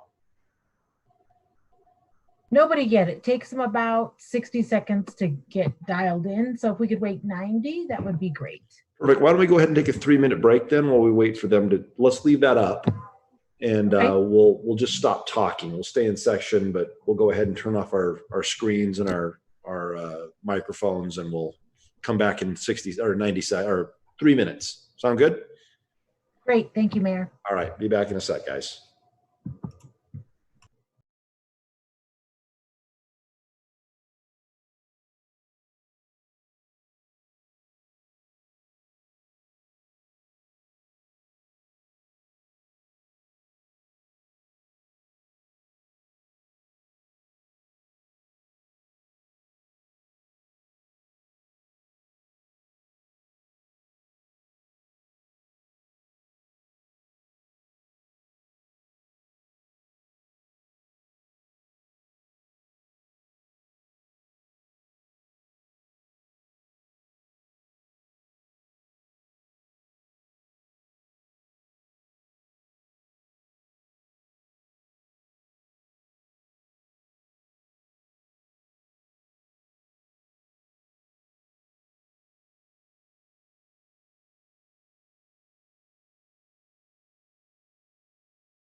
All right, Dawn, are you there? Mayor, I'm here. She may have stepped away from the computer. Do we have anybody in the queue? We do. We have several callers. All right, perfect. We'll go ahead and wait for council to get back on, then we'll start. How many are several? I don't see. 1, 2, 3, 4, 5, 6. One gentleman did not call in, and we're not accepting folks that are using the web app. So if the gentleman who did not call in, if you could hang up and call back in, we would appreciate that.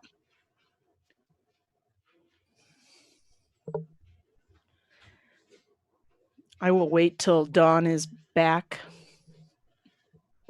Okay, we'll wait. I'm here, sorry. Hey, Dawn.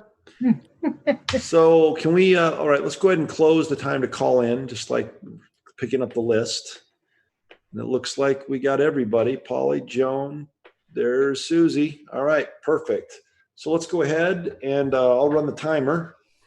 But if you could go ahead and call them one at a time, please, Susan. All right, Mayor. So our first caller, your phone number ends in 112. I'm going to unmute yourself and let you speak. When you can hear me, go ahead and acknowledge me. You're live. Yes, I'm here. Hi. Hi. Would you please state your name and your address before you begin? Okay. My name is Joanne Burton, and my address is 713 Snowberry Street, 80503. Great. You may speak. Okay, thank you. First, I would like to thank you again for allowing the public to speak. And I just want to clarify that we are asking you to put a specific measure on the ballot, not just any measure. And the ballot initiative we propose would require local control of airport subsidies. So you are now in the process of developing steps to rein in unnecessary spending and ensure that the general fund resources are reserved for the intended purpose of providing broad community benefit. There seems to be an assumption that the airport is going to be a cash cow for the city. Where is the data that supports this? The Airport Enterprise Fund has continued to receive significant subsidies without adequate citizen oversight and consent. We need local control regarding taxpayer-funded subsidies for the airport. As for why this initiative now, because you will be looking at the 2021 budget for Longmont, and citizens need to have a voice in the decisions of how taxpayers' monies are going to be spent for the airport. Thank you. Thank you.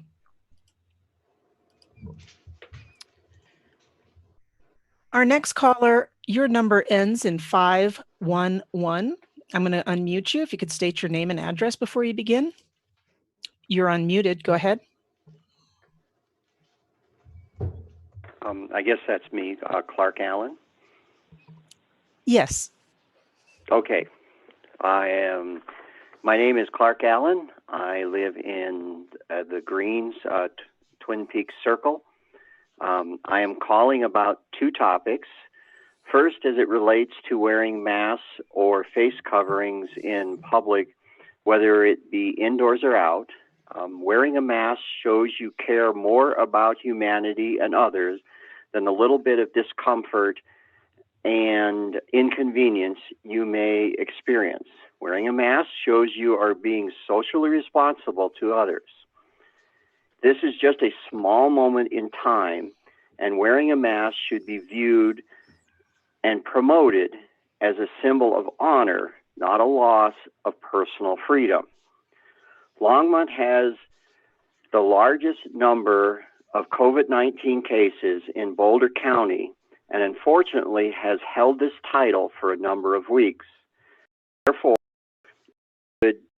like to encourage you to strong hands wearing in public. My second topic, as it relates to the budget and the potential budget cuts that are going to be associated with COVID-19. Maybe it is time to start considering charging for landing fees at the airport and increasing the green fees at the golf course so these facilities can start paying for themselves, as opposed to us having to subsidize them from the general fund and any matching funds associated with it, thereby allowing these facilities to pay for themselves and reducing any burdensome costs associated with potential budget cuts for other important and essential services within the city. Thank you very much for your time.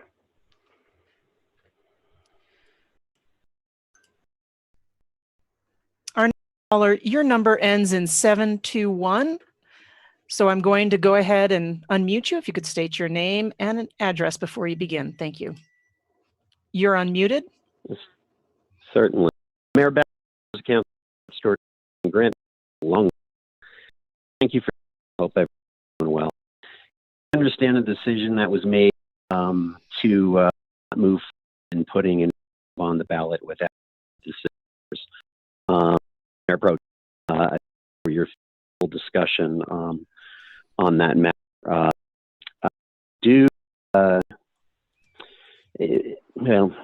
Please know this initiative was not started during this current environment. It existed beforehand. I do look forward to future communications that can provide clarity and transparency around support use of their dollars to support what is supposed to be a self-supporting enterprise. I appreciate your time. Everybody stay well. Thank you.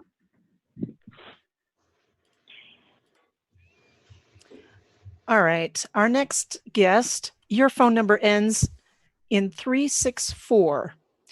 I'm going to unmute you. If you could state your name and address, please. You're unmuted. Thanks. My name is Andrew. My name is Andrew Arnott, and my address is 1704 Roma Court. Thank you. I am ready to provide links to back up many of the statements I'm going to be making here today at your request. However, actually, you've had a great discussion today, and a lot of data has been shown. So I was delighted. I got some new data myself and refined what I was going to say here. The question is being done our COVID response. It's let our judgment, and none of us want people to die. Other people to die. You know, I appreciated in the meeting that there was a lot of good, thoughtful conversation. Opinions and strategies, that we don't jump to character assassination and close our minds to ideas based on that. Every public policy decision has trade-offs, and we need to weigh those, of course. We've been focused on flattening the curve, and the major argument for it has been to avoid deaths caused by infection exceeding our hospital's capacity to deal with them. And as we saw today from City Manager Harold Dominguez, we actually have a really nice flat curve as far as both onsets and hospital capacity. Available hospital capacity has been really flat for a month now, and it's actually been we've had hospitalizations going down since April 15th, which is fantastic. However, the secondary effects of COVID-19 are significant and real, including significant health problems and even death because people are afraid to go to the hospital. Council member Joan Peck brought up some concerns about this earlier related to air quality. So the question, I think, is what do we do now? And I've heard some talk that Boulder is planning on opening up, which is great. I want to reemphasize that and also brainstorm a little bit. Got about a minute left, I think, so I'll hurry. Basically, we can bring the virus to an end through immunity as quickly as possible, and while the virus is still rampant, we can protect the most vulnerable. The data show that in Boulder County, 0 people have died who are under 50 because of COVID-19, and only a couple dozen of those have been hospitalized. And nationwide, this age group is showing incredible resilience to COVID-19. This group also represents the bulk of the people who have the power to keep our economy moving. The New York Times reported on April 29th that Dr. Mike Ryan, who is the World Health Organization's top emergencies expert, now praises Sweden's example of getting the low-risk group out in a major way. He says, I think if we are to reach a new normal, Sweden's represents a model if we wish to get back to a society in which we do not have lockdowns. I would love to see us really not just open up a little bit, but really push businesses and people to get out, especially in particular the less vulnerable, so that we can drive for immunity if that's achievable, and keep providing for ourselves and those who need our protection, and save businesses jobs and avoid mounting personal debt and these secondary health problems. Thank you.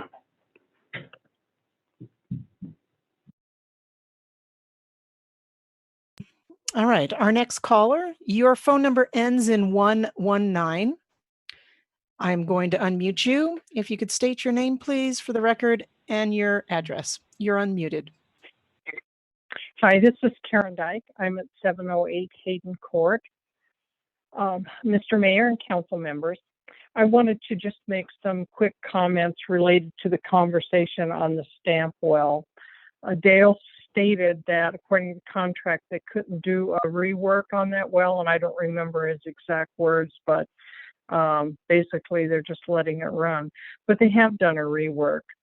I investigated the scout card that's on the COGCC website, and it lists a definite rework done in December. It specifically states how much acid and stimulation fluid was used. So they have done that. We also know that there was a rig there in March, and we just have to assume it was done because they needed to rework it again, or there's an issue with the well. There is no data on the scout card for February or March, so we don't know what was happening yet in March. We also know that there was a lot of activity noted at the site today. There were several vehicles, and they've also moved in a porta potty, meaning that they must be doing something that includes long-term activity at that site, which maybe they're just reworking it again, or maybe they've had a leak. This site has a long history of spills, including groundwater contamination. I understand that COVID's taking a lot of time of the city employees, and I'm concerned about that as well. However, the air pollution we're seeing at Union makes all of us more susceptible to this virus. So here's what I'm doing. I'm urging you to call COGCC. It is also time to see if the groundwater is still contaminated. And I'm also concerned that with some of the high levels of air pollution seen there, that we need a system that begins to alert people when they shouldn't be using the reservoir for recreation. Also, should we be building that new trail to the reservoir when the air quality at the reservoir is at times unhealthy? So, some questions, and I really strongly urge you to figure out what is going on at that stamp well. Something's not right out there. Thank you very much. One more? Yes, Mayor, one more. All right. Our last caller, your phone number ends in 078. I'm going to unmute you. Hi, my name is Kim. Kim Desch. I live at 3715 Fowler Lane in Longmont. And I'm calling about the potential mandate for mandatory face masks. I think it's really important. I'm not only a resident, but I'm a nurse practitioner, and as well, I'm a small business owner. I think it's really important that this be data-driven and, in fact, not symbolic. The United States government, as well as the state government, has no mask mandate in place. The Surgeon General, in fact, is not supportive of general masks worn unless there is no social distancing possible. There is actually no research as well on the effectiveness of non-medical face mask usage. So there's no data to support that whatsoever. Currently, Boulder County has 44 deaths. Today, the case rate in Boulder County is 333. I don't have the information on Longmont. Masks promote fear, and that includes fear for businesses opening as well as for businesses patronizing those businesses. I think it would be a huge mistake for the city of Longmont to become a nanny city and treat their residents as though they are children and can't make decisions for their own. Thank you for your time.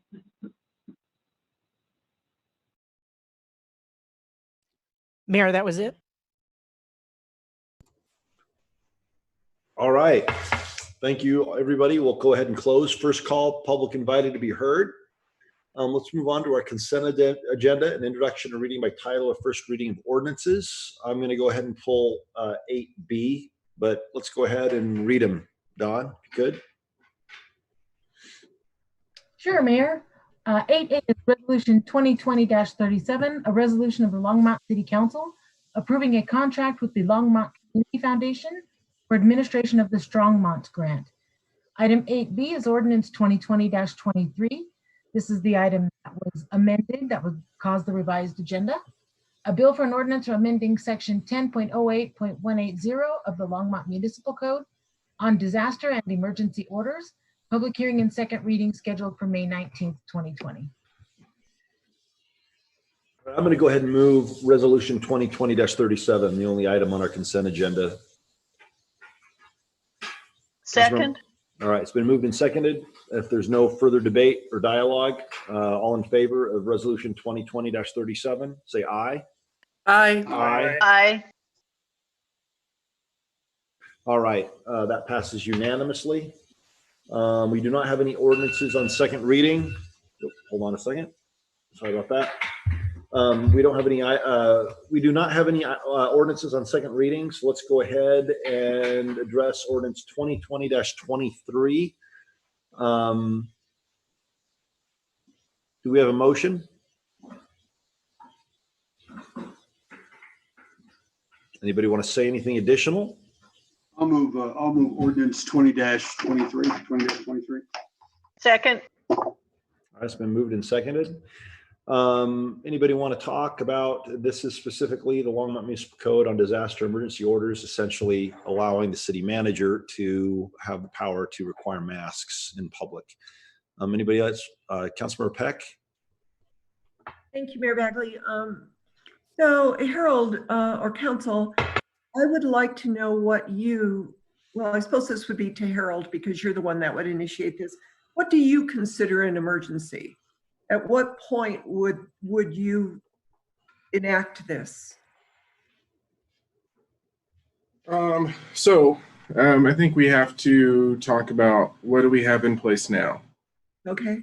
And what we have in place today, it is an order by the Boulder County Health Department that says you need to wear a face mask in areas where social distancing cannot be ensured.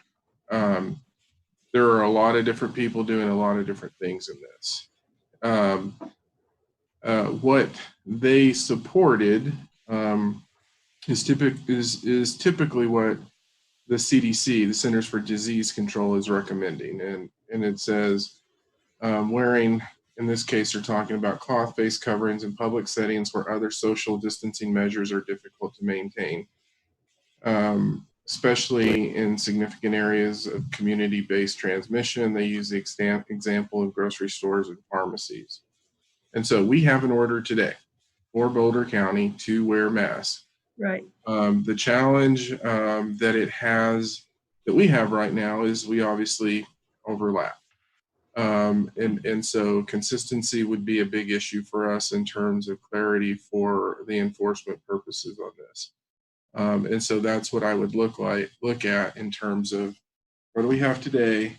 What do the health professionals say that we needed to put in place? And do we need to apply that uniformly across Longmont? That's what I would be looking at based on that, because as we all talked about earlier, Boulder County Health, state health and orders, and that's how we look at this, and they are a health department. So that is how I would approach it in this situation. The challenge we have really get to some of the issues in here, Do you have a pen? is if you looked at what Eugene's writing, that doesn't go into place have one. until the 26th or 27th of May. So for right now, what we have is the order for Boulder County as it was issued by the Boulder County Health Department. More clarity, the order that we have is actually very similar to the order that New York has, in the sense of if you can't have social distancing, then you wear a mask. But people are doing different things. And so I would look at consistency in terms of what's in place and what has been put on, what has been ordered for us to achieve by the health professionals. Okay, thank you for that. And that actually brings up my concern. Because we, as a council and staff, need to give a concerted answer that we all agree to. So I don't want the conversation to be, we are following Boulder County Health Department mandates.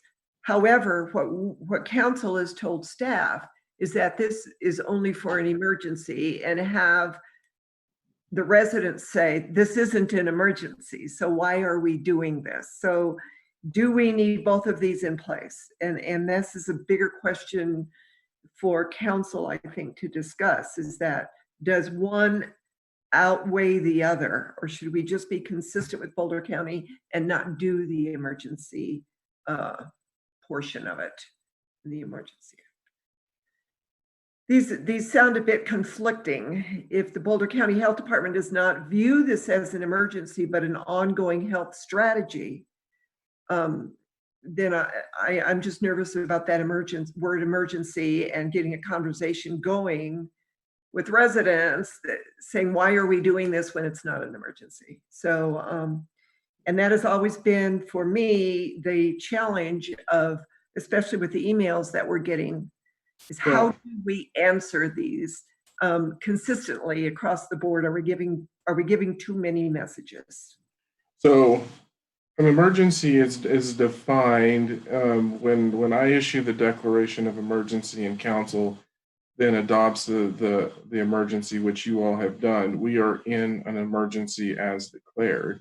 And when you look at that from an emergency management perspective, it is what defines the emergency. There's no set time in that. It's, when are you overwhelmed by whatever issue that you're trying to deal with during that time, and what are those impacts that you're having to deal with as you're moving through that. So you may remember we didn't end the emergency on the flood. It was much later because we were still dealing and as an organization overwhelmed by what we were trying to manage.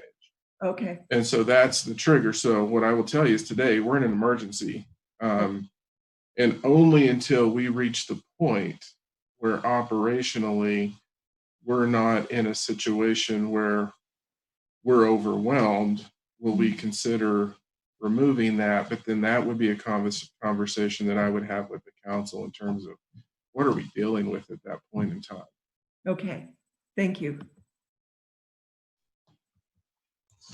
Mayor Pro Tem Rodriguez, and then it's Marcia, then Polly. Thank you, Mayor Bagley. And so I just to reiterate some of the concerns I had last week when we spoke about this was not creating patchwork policy and being consistent with previous direction council had as far as going with state health department as well as county health department. But unfortunately, we are all aware that the city of Longmont in and of itself becomes a patchwork policy when we're going with Boulder County Health Department's health order, knowing that we have businesses and parks also in the Weld County area. And so it would create a patchwork within our own city if we don't allow for the city manager to create consistency within our own city. And so I would be supportive of that, outside the fact I still have concerns with enforcement, as well as some other issues that are specific to any sort of masking mandate, which are kind of ancillary to the ordinance on the floor, which is allowing the authority of the city manager to take on that. So I would be in support of this ordinance because it will allow us to be consistent as far as our city, considering it spans 2 different counties.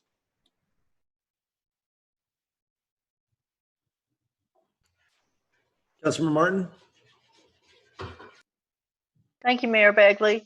I think pretty much the same thing. We're looking at several different topics. First, we're acknowledging the need to extend the city manager's powers under the current emergency to make adjustments to Longmont's emergency policy as needed.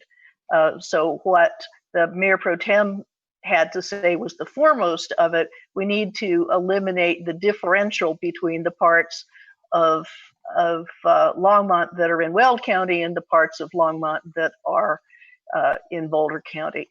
The second thing is, one of the public who spoke pointed out, is that Longmont has the worst performance of any of the cities in Boulder County. And if that means that we need to encourage people to be more compliant in terms of the way they handle their social distancing, and then we need to do that. And if that means encouraging them to make better choices about mask wearing, in addition to physical separation, then I think we should do it. In fact, I think we should do it sooner rather than later, but it takes a certain amount of time for an adjustment like this to go through. I think we're going to be wearing masks for months, and I think we may as well get used to it. Polly?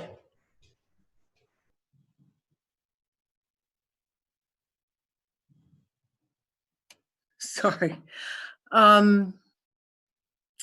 Yeah, those are a lot of good points. I wish we could eliminate having this city in two different counties. It's very problematic. But anyway, that's another problem.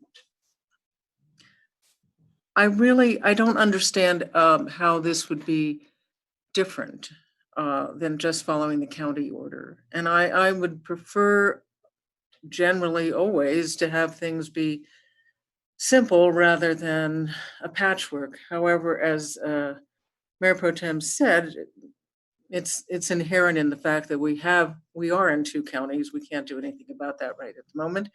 I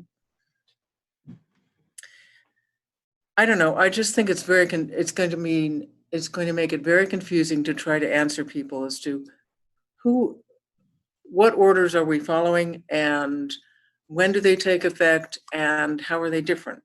I would rather myself follow the county orders, because that's consistent with every other city in the county. And to me, that's the most effective strategy for managing this virus. I don't know.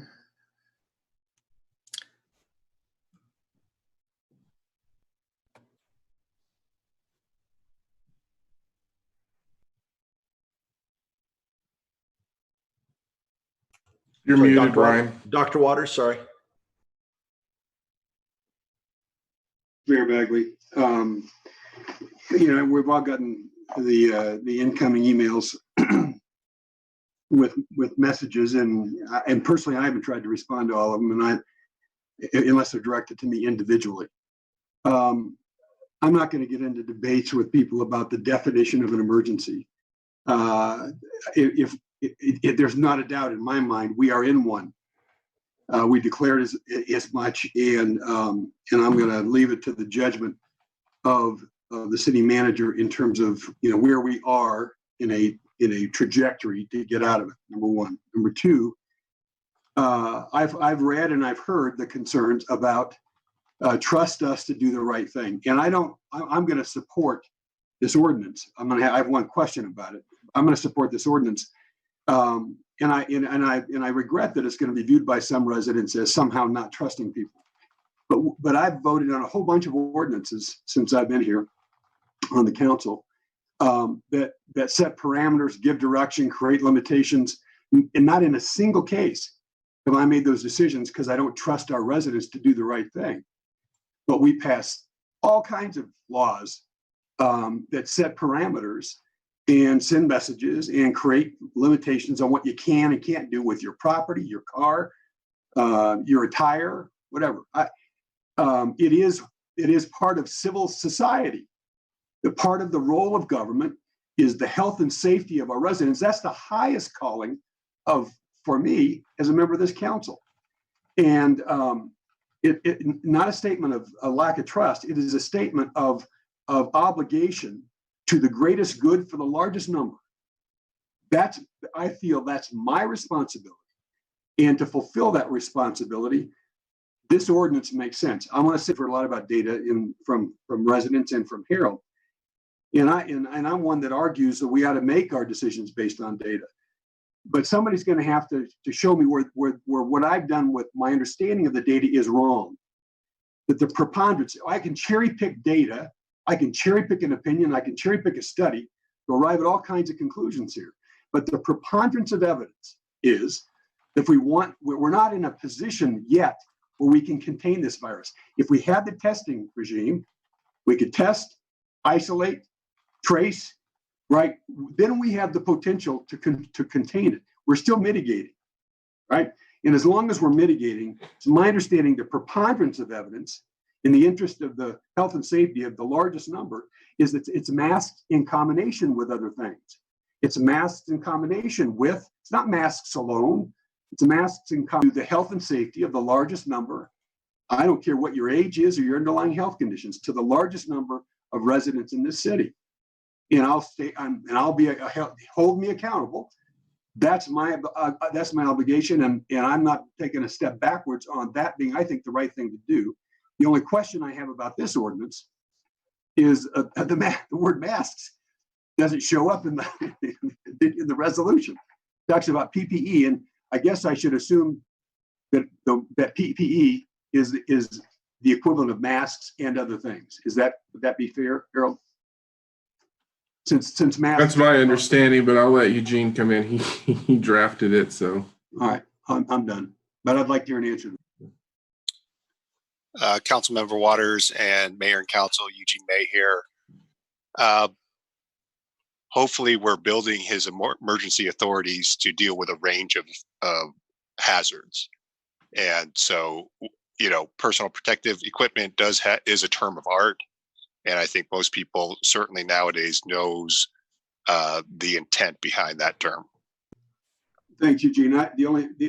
Among the things you mentioned, gloves, gowns, et cetera, are all listed or included in the ordinance. It was just the masks weren't. That was what caught my attention.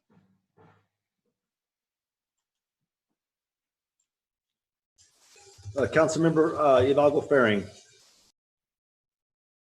Here we go. Okay, so I do echo the sentiments of the rest of council, and I will be voting to move this forward.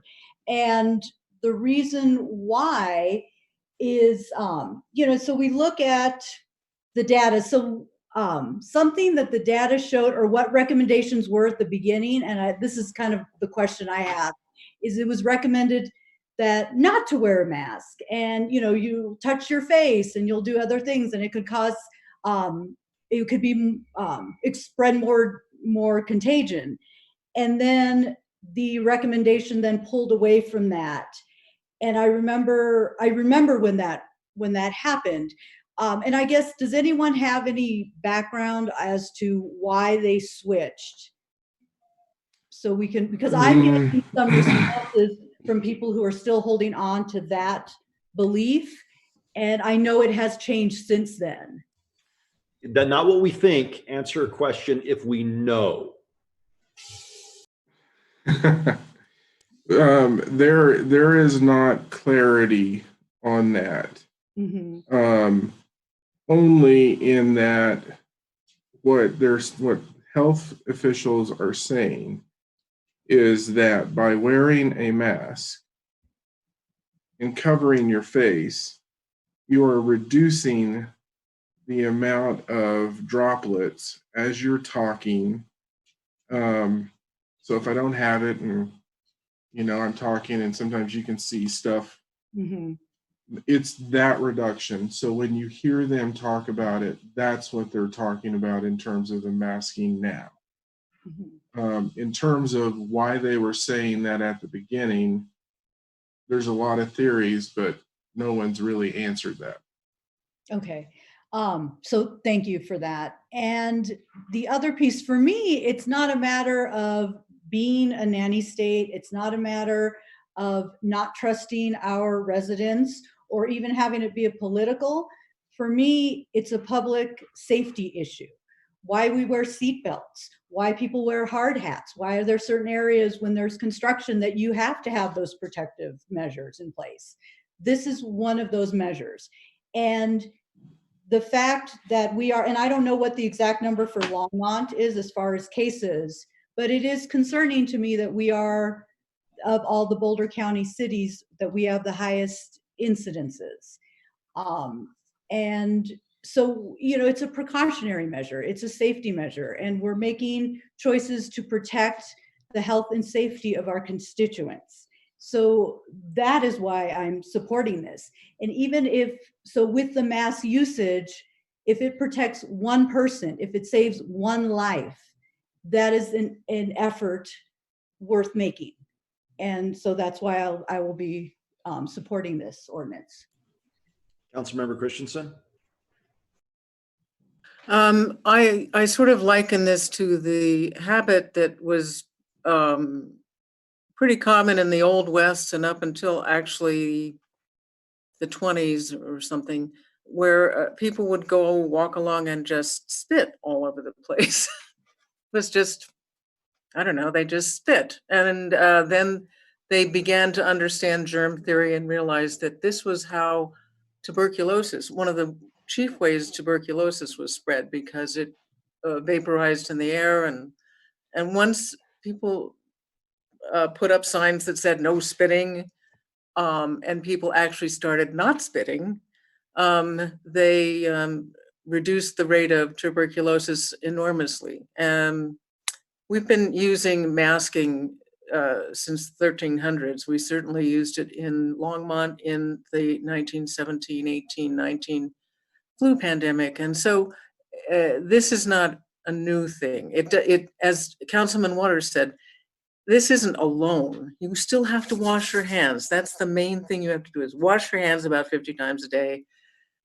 Try to stay away from people, try to stay home. This is just one more thing that will help a lot.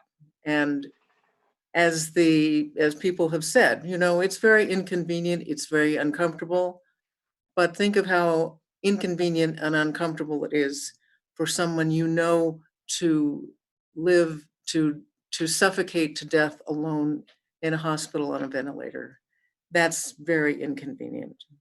If we can save people from doing that, then that's what we need to do. There is conflicting data on the effectiveness of masking. It certainly doesn't prevent you from getting things, but it can lessen the transmission. And I think a lot of the reason that initially that they didn't want to encourage wearing masks is because the masks had to go to the people in the hospital first to protect them. That's certainly a substantial reason why they didn't want to encourage people to be wearing masks, because every one of them needed to go to doctors and nurses and hospital providers. Thanks. Anybody else before I say my comments? Councilmember Peck.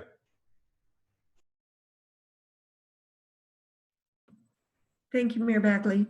I am going to support this motion or ordinance. I'm the one who made the motion last week, after all. But Councilman Waters brought up a good point, and it was the point I was trying to make, and probably not very successfully. When the ordinance actually says PPE and not masks.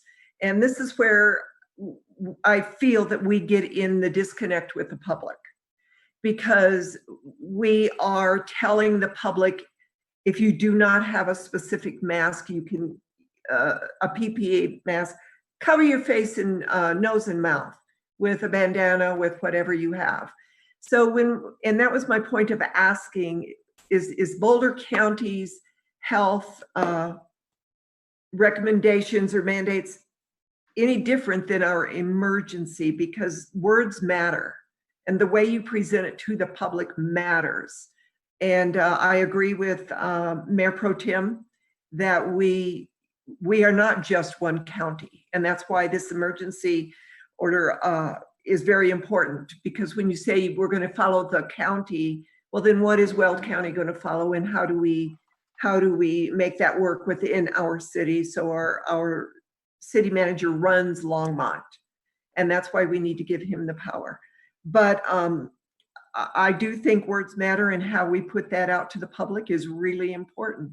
So that was the whole point, and I do support this. Thank you. All right, anybody else?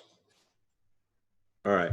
So I guess my thoughts on this are surprise, surprise. I'm the lone minority, but I'm going to be a little bit more measured in how I say this. But 6 weeks ago, I made some comments, and I apologized for my tone, but I did not apologize for my perspective. I'm looking at my screen here. I don't see one MD or medical expert, not one. I see a lot of very smart people, but I also hear everybody regurgitating what we read online, here in the national media, what we're told by other people. None of us are experts, not a one. We have conflicting input. Surgeon General and the World Health Organization say that masks don't do any good. We have others who are saying, oh my gosh, let me tell you why masks do some good. I don't know if the government lied to us then or now, but at some point the government lied to us. They said masks don't work. Now they're saying masks work. So I don't know. I do know that when I'm out, so the Bagley Law Firm, we decided to use masks. That's my call, right? Even before the order was issued.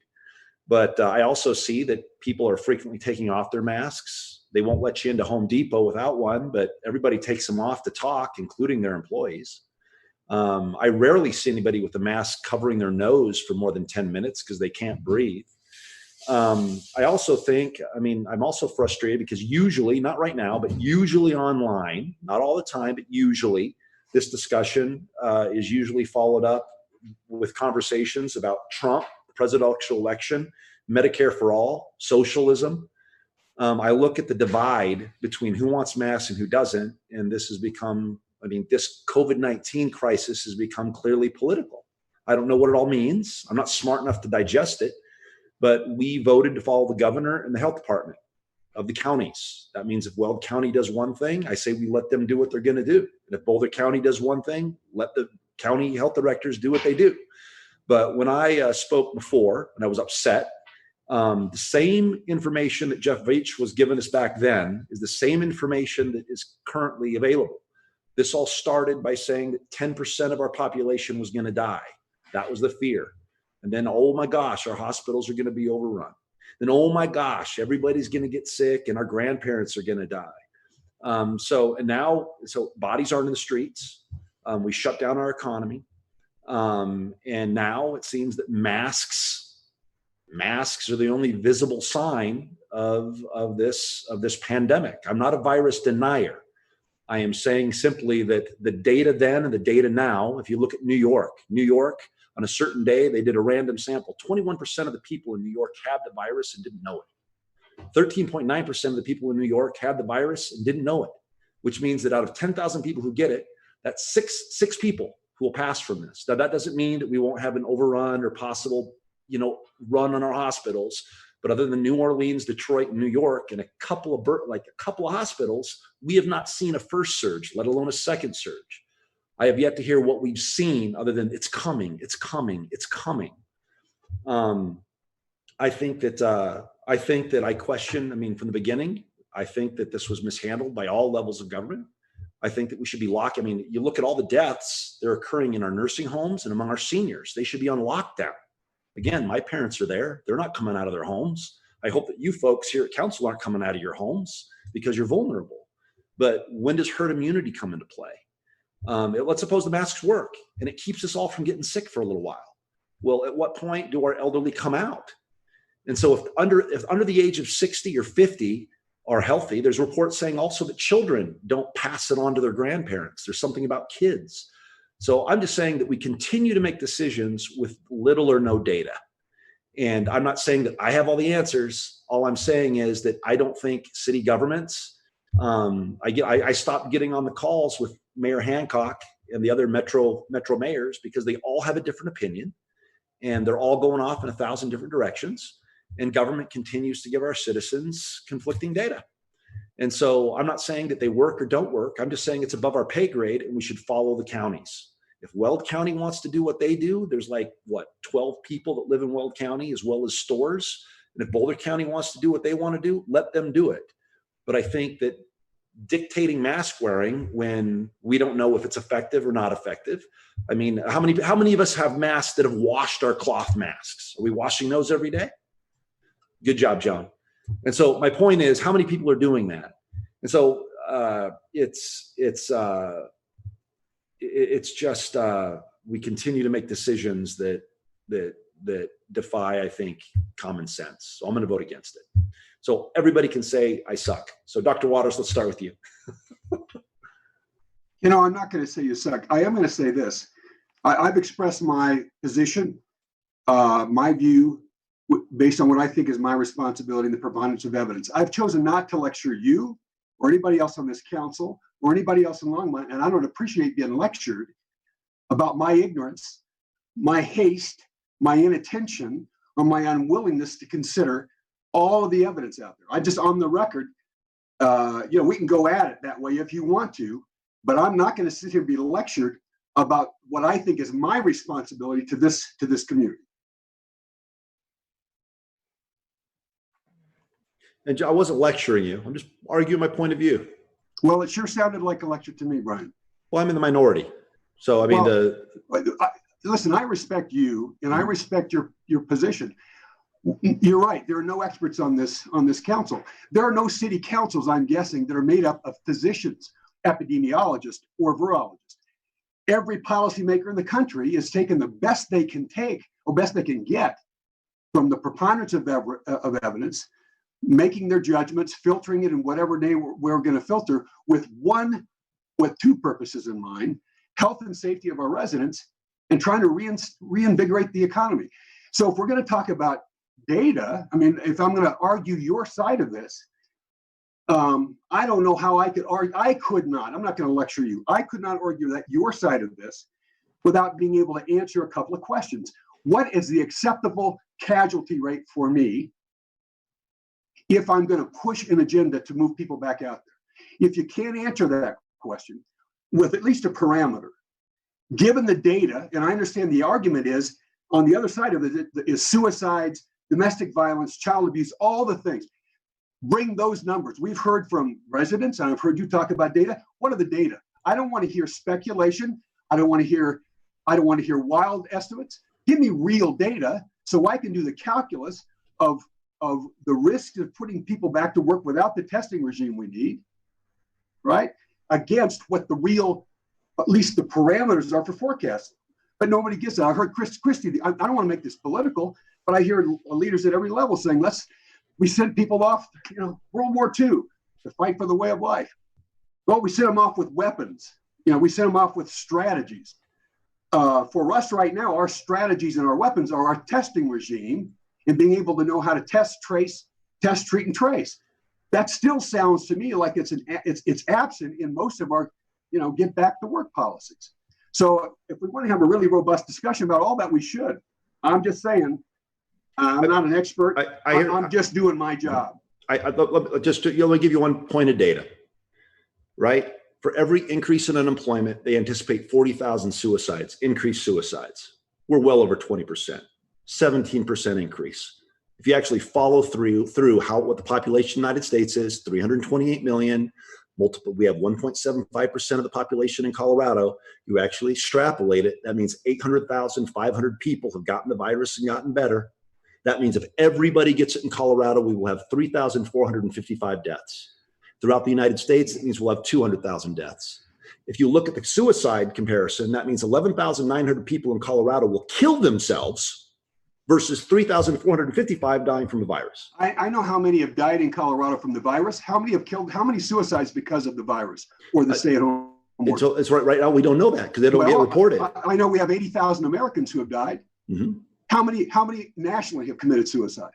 We You don't go to know that see- either. And my point is, until you can answer that question, I don't know how you can talk about put them back out there or herd immunity. What's the casualty rate to achieve herd immunity?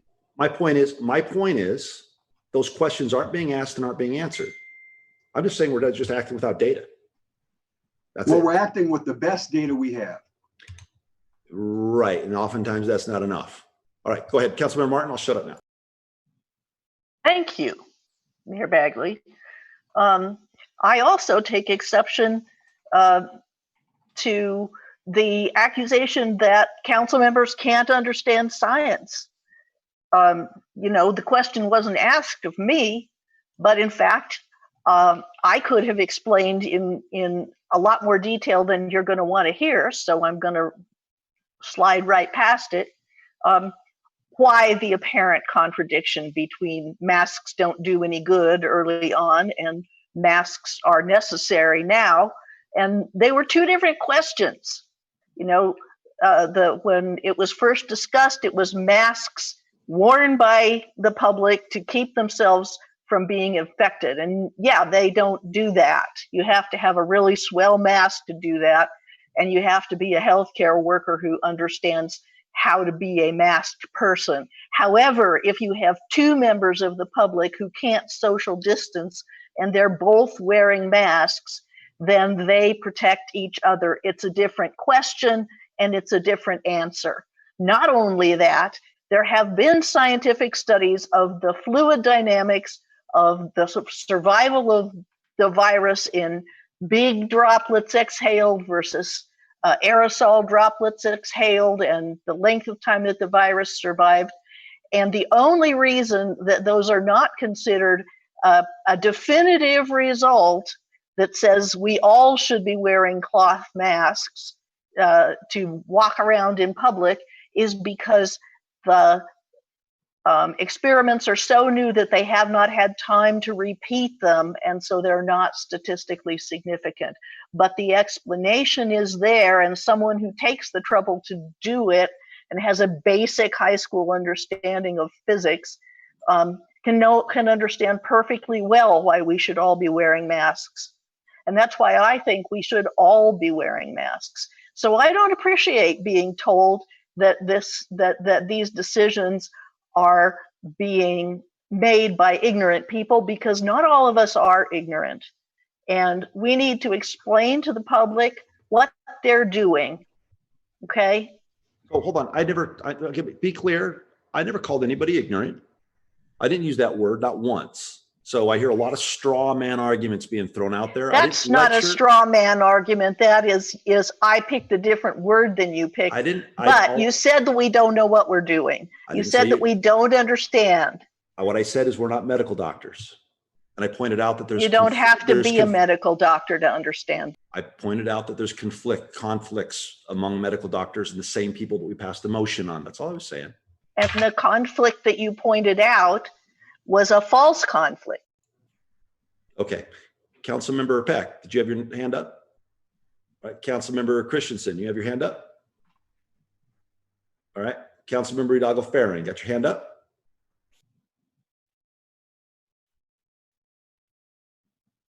So, yeah, the issue in relation to the suicides, and I guess that is something that is particularly hits home to me, having a daughter who survived suicide. It is the leading cause of death for our youth. It has been an issue that has plagued our society for a long time. But there isn't specific data that shows the number of suicides are directly related to COVID itself. I know that we've had issues in trying to get to therapy, so there are some issues in that respect. The fact that schools aren't in session. The idea of if we all wear a mask, and the reason why, and so now I feel like I'm jumping around, but the reason, if we wear masks and we are able to get out there more frequently, we are not going to inundate mental health facility, or not mental health, sorry, we're not going to inundate health facilities, hospitals, clinics with people getting sick. So if we do something to kind of slow down that process, that is worthwhile. For me, one casualty is it's too much for me. And I understand the notion that we have to get back to business, that we have to reopen our cities and our schools. But if we have a safety measure in place and it is something as simple as a mask, let's do it. Let's do it. It's a mask. And the other issue is, you know, it's not a protection for yourself, it's a protection to the other person. So if somebody's wearing a mask in my presence, it's protecting me from their germs or from their contagions, or if they're exposed or if they have COVID, it protects me, and vice versa. So that is an aspect that we need to be looking at. The other piece is, I don't think it's political, and I don't want to make it political. It's a matter of public health and public safety. And that's what I want to keep focused. I don't want to go in and listen to, I've stopped getting on the internet. I don't have time. I'm doing all my online lessons anyways. I don't have time to look at what's happening on the news and what's happening on Facebook or whatever.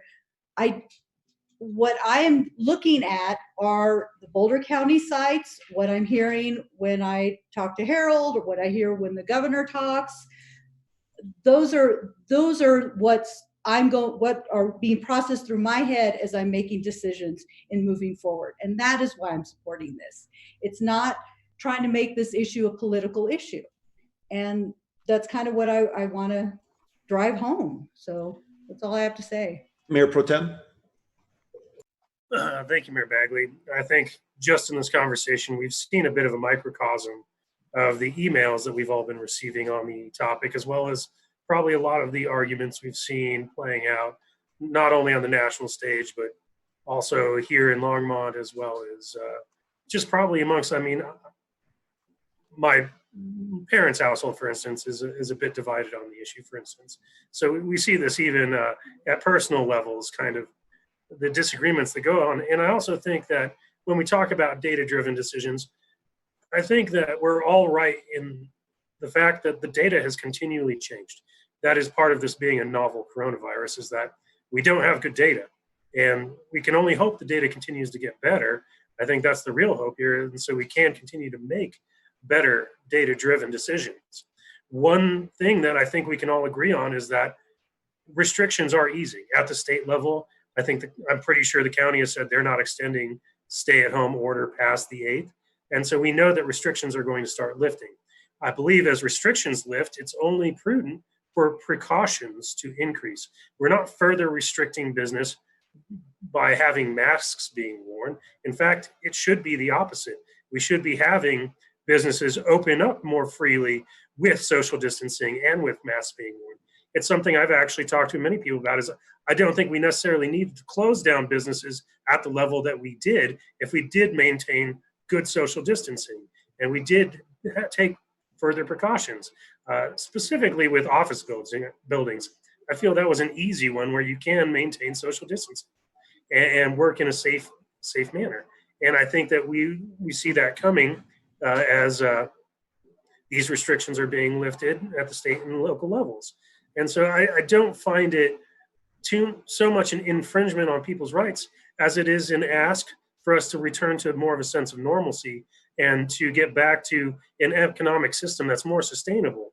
I think that's a small price to pay to get back to the economic normalcy that so many people, right and left, are actually yearning for. I understand the anxieties that are coming with it. Everyone's anxious for one reason or another, be it your health, be it the economy and providing, be it your housing. There's so many anxieties right now at this level. And again, like, I just want to reiterate, we don't have the best data. And when we do have good data, it changes. When they decide to report differently, it changes. So again, this is just a plea with people to have patience, have patience for other people around you. Have patience for us as your council and your policymakers, we don't all agree, and we are trying to do the best job we can with the data that we're given, and the data is changing consistently. We're not sitting in a lair dreaming up ways to make your life more difficult. That is not what we're trying to do. And we're not on some weird payroll to make your lives more difficult. That is not the point of the policies that we discuss and that we enact. We are trying to do the most amount of good for the most amount of people, as Councilmember Waters previously said. So I hope that we can at least just move to a vote on this and understand that, yes, we're not going to all agree. I don't think I necessarily, while I am voting for this with the majority of the council, it appears, I don't think I even necessarily agree with some of the things that we've all said. But I don't think this is either the time or the place to go into a debate on those issues. Rather, as a point, just to let's have a vote and move forward, because the budget's going to be a lot of fun, I know. Just to be clear, my comments were not about yes masks or no masks. I am wearing a mask in public. I am committed to following the orders of the governor and the local county health department. My office is using them. My family uses them. My comments were not about no masks. My comments were about following the governor and following and leaving it in the hands of the local health departments. That's my opinion. And so a lot of the response was about mask versus no mask. Just to be clear, in the paper, as you hear this, John Fryer, and the Times called, I'm not advocating no masks. I'm advocating that, anyway, just leave it up to others. But let's go ahead and have a vote. So the motion, do we have a motion? We do, right? Who made that? Yes, Mayor, you have a motion. Tim Waters made the motion. Then, Mark yeah. All right. seconded. So the motion on the floor is a bill for an ordinance amending section 10.08.108 of the Longmont Municipal Code on Disaster and Emergency Orders, which allows Harold to issue orders in emergencies requiring the public to use PPE. So all in favor, say aye. Aye. Aye. Opposed, say nay. Nay. All right. The motion passes 6-1 with myself dissenting.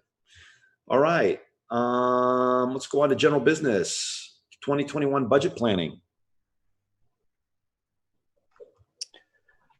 Harold, you gonna make any comments first? Go for it, and then I'll jump in. Okay. Mayor Bagley, members of council, I'm Jim Golden, the Chief Financial Officer, and with me tonight is Teresa Malloy, the Budget Manager. We put a little bit of communication together for you for tonight. Before I jump into covering some of that data, I wanted to point out a couple of things on some related matters. Earlier today, we provided some updated attachments to you, attachments B and C. Apology for the late submission, but we realized that program revenues were omitted and they actually were combined and overstating some of the program expenses. So we wanted to get you correct data for the priority-based budgeting data. And secondly, the question was asked about whether, asked by the press of me about whether we would be doing an update to our projections for the shortfall from the COVID virus for 2020's budget. And we're not able to update that quite yet at this point in time. But I can tell you, I did just find out at the end of the day today, we did finalize that our sales tax in March was up 5% over last March. That's something that we're going to need to spend some time on over the next couple of days, dissecting that to figure out exactly where all of our businesses are falling and how well they are or aren't doing.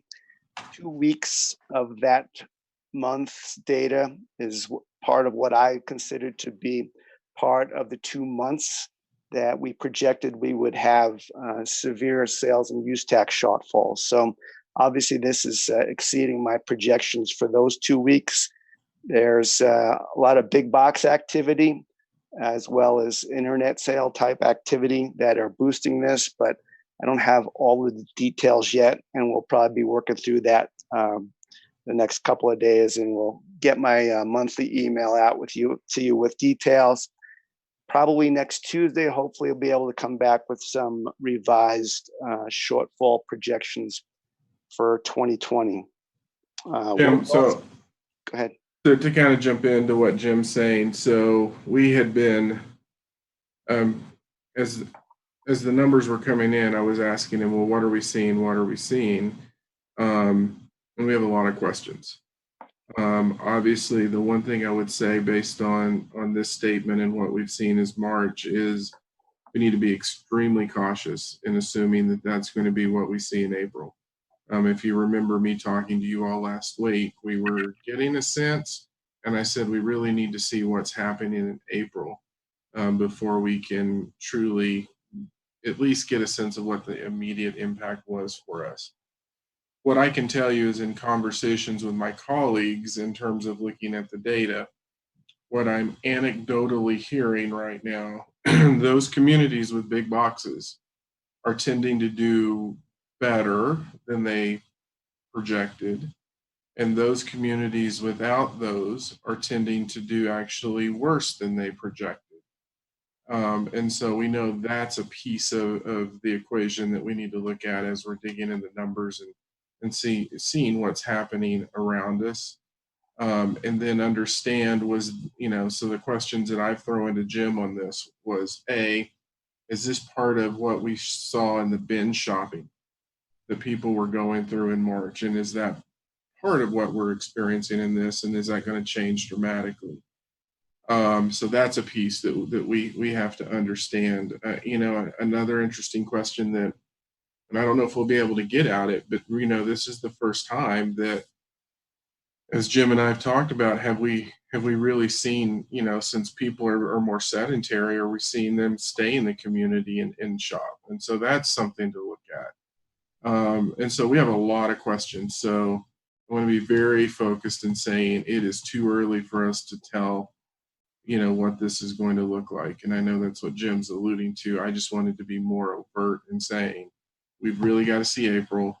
And then we're going to have to see this every month to see what's happening, because there will be a recession component in my mind in terms of what this looks like in the future. And I think we have to prepare for that.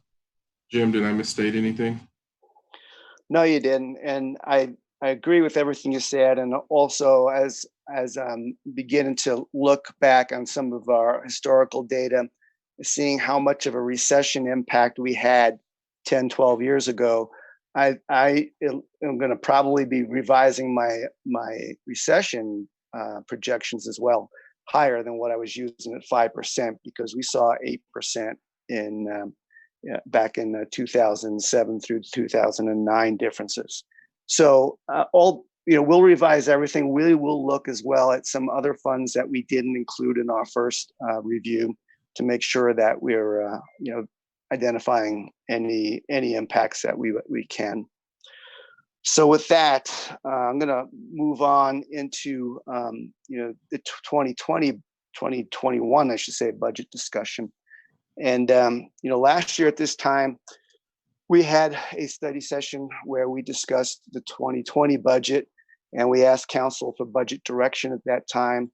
We went into that process knowing that we were going to have some pretty strong revenues available to us, as well as fund balances, and that we were able to use those revenues to be able to fund some resources and efforts that the council wanted to see us put some more resources towards. We're looking at a much bleaker picture this time around. We were hopefully not going to be focusing too much on trying to add things to this 2021 budget. Everything that we've done so far over the last month or so in the budget actions that we've taken, they've all been trying to focus on how to deal with this revenue shortfall in 2020. Many of those actions that we are taking, they are one-time adjustments, and they are really just allowing us to be able to maintain services throughout 2020. 2021 is going to have to be a different story because we need to keep with our financial policies, and one of the biggest one of those is our balanced budget financial policy, which requires that all of our ongoing expenses need to be funded with ongoing revenues. So we can't use one-time revenues to fund ongoing expenses in that annual adopted budget. So that's going to make it tough for us to build this 2021 budget. So revenue projections are going to be critical, and so as a result, we're gonna have to hang on as long as we can before we finalize those projections, because we're waiting for so much to unfold to give us an idea of what the changes may be. But we are going to probably need to finalize those projections within a couple of months, early July, probably at the latest, to allow us to be able to make decisions on what's going to be included in the ongoing expenses for the 2021 budgets. Reduced ongoing budget revenues will force us to reduce ongoing expenses as well. We will obviously have to project sales tax, property debt tax, and any other significant revenue generating services, and project what the impact of all of this will be on them for 2021, for us to be able to decide or to know what kind of resources we have available for that 21 budget. So really, as a result of that, we will really have very little to no ability to entertain new ongoing resources for existing or new services, is that would require an offsetting reduction in other ongoing expenses. General fund's not the only fund where we need to make reductions, though likely it is the one where we probably may have to make the most reductions. We're going to need to let the situation play out through June, so that we can get a better handle on the impacts on our revenues before we can finalize and know for sure how much we have available for the 21 ongoing expenses. So at this point in time, as a staff, what we are doing is we're focusing on our base budgets. Throughout this month, staff is building their budget submissions for the 21 budget process.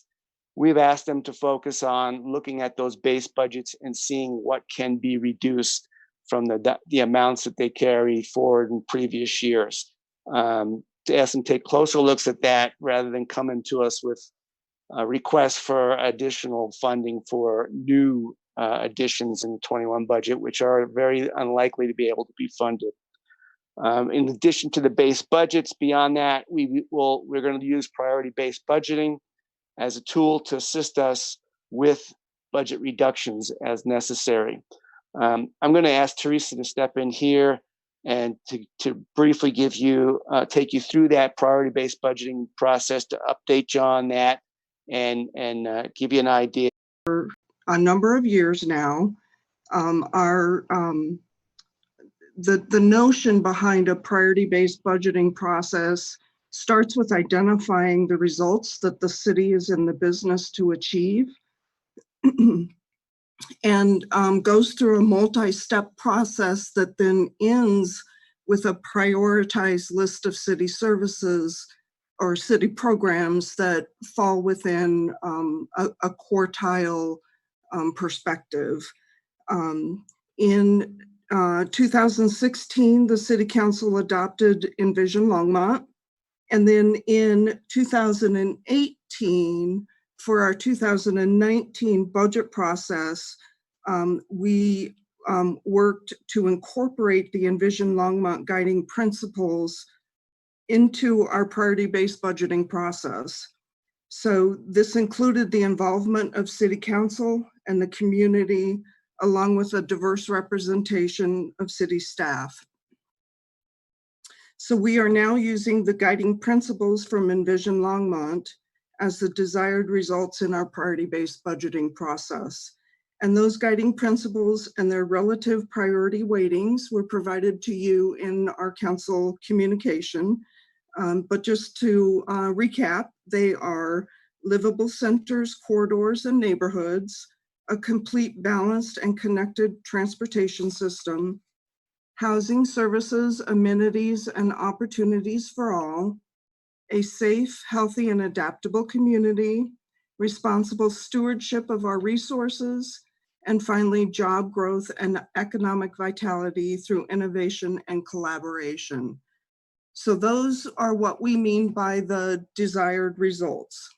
And so through our priority-based budgeting process, staff has identified the programs that we provide as services to this community, as well as the programs that our internal service providers provide to support departments who are providing those direct services to the community. Those programs then are scored based on a variety, several factors. So the first factor is they're scored against how they influence those desired results that I just mentioned to you. Then they are scored against some basic program attributes. So the first is the mandate to provide the service. At what level are we mandated to provide that service? They're scored based on the reliance on the city to provide the program. They are also scored based on a cost recovery component. And then they're scored finally on the portion of the community that is actually served by the program.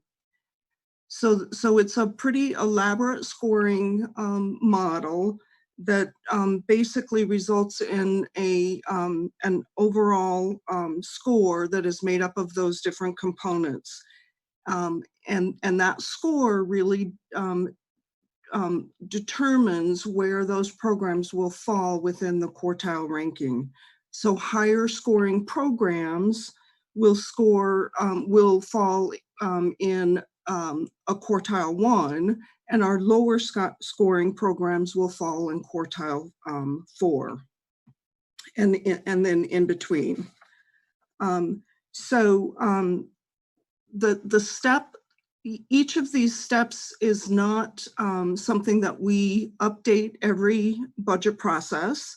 The step that we really do every budget process is to reallocate our costs and program revenue against our programs. So that is a step that our departments are going through right now, is to take their existing 2020 budget and allocate it then to their programs. And so the attachments that were included with your communication, attachment A shows the quartiles. Both quartile views will change because we did, as Jim mentioned, added some new resources, and then departments will shift resources to various programs depending on how they're covering those programs. So that's attachment A. Attachment B was the list from, again, our 2020 budget process. This is the prioritized list of our community programs, and attachment C was the list of our prioritized governance programs. And so the governance programs, again, those are the internal type service programs where we don't provide direct programming to the community, but we are supporting the departments who do provide direct program to the community. So it's things like human resources and finance and the city manager's office and those types of programs. So that's kind of the overview of our priority-based budgeting process. As we continue to update the costing, we will use that then to review as part of our 2021 budget, what we will then eventually be submitting to you as our proposed 2021 budget. So Council, that's our presentation. I would be glad to try to answer any questions or take any comments or direction. Are there any questions from Dr. council? Waters? Before. Thanks, Mayor Bagley. Two questions. One, just it's kind of technical, I guess. I should have asked last year. On the weighting of the categories that are tied back to Envision Longmont and the principles of livable centers and balanced and connected transportation system, et cetera, how do those weights get applied in the scoring process? And I understand weighted scoring. I'm just curious how these percentages get applied. Teresa, you want to take that? You bet. So Councilman Waters, that's a great question. So I mentioned earlier that the scoring component is based on a few different criteria. And one of those criterias is how the program influences those desired results. So each of the programs then are scored against how each of these desired results, how the program itself influences each one of these separate desired results. And then that relative priority weighting then weights that component of the scoring. I appreciate that. I probably need a tutorial. We don't need to spend any more time on this. I'll get Teresa, I'll sit down with you and I just need a better working knowledge of how you're doing it. The other, it's probably not a question. It's an editorial comment, and you've done a terrific job. So what I'm about to say, I don't want to be interpreted as anything other than I appreciate what you've done here. And Jim, I got everything you said. It's going to be a tough second half of this year, and we don't have extra money, and we're gonna have to be really clear on our priorities in terms of keeping the lights on and things moving forward. But I will wonder. Nobody has to answer this tonight, but maybe it's a question I'll follow up with Harold on. As much as I appreciate Envision Longmont and all the work that went into it, it would be somewhat affirming at some point to see where the vision and the goal statements that this council has adopted show up along with the other criteria, like the principles in Envision Longmont, because it just doesn't get acknowledged in this document. Maybe gets acknowledged someplace else. And I understand that's not going to drive budget decisions for 2020, given where we are financially. But I'm just saying, at some point, I guess it would be helpful to know what does it take to get some of that shoehorned in here. So I think part of it, when we talked about this last year, I know we took your council goals and visions, and we also then tied them into these categories in Envision Longmont based on where they fit. So that's the short answer, and we'll have to give you the details on that. But and if you remember when we talked, we were talking about alignment within those categories. So but we'll get that information to you. All right, Councilmember Hidalgo-Ferrin. Okay, thanks. Yeah, so when we start reevaluating, or when you start reevaluating just where you might have to do cuts, are you going to be, I guess looking at the reevaluation of the where certain programs fall in which quartile? So if you end up reevaluating and deciding something that is in quartile 2 might need to drop down, or is it pretty much set where these programs fall? Like, are we looking to see anything change on how they're evaluated? Does that make sense? Do you want me to take this one? Yes. And then I'll jump in. Sure. So the order that programs fall within the priority ranking, I guess I will say, is set by the scoring. So that won't change. We don't rescore programs every year. We don't have a need to rescore programs every year. The only time we would need to rescore programs would be if our desired results were to change. We do, though, from time to time have new programs that need to be scored. And so they may, fall anywhere within any of those quartiles, and may ultimately change the complete list of a ranking of programs as new programs come on. The piece that we do every year, though, is what I was talking about earlier, and that's just the costing piece. So taking our ongoing current year base budget and recosting it or reallocating it to the programs. So that piece will change the dollar amounts that are shown in the quartiles, but the number of programs within a quartile is set. So part of the answer to that question, and this was something that I was going to touch on, is so I think one of the challenges we have coming in, into this budget is we have, it's going to be a different one in that we have a sense of what's going to happen with revenue.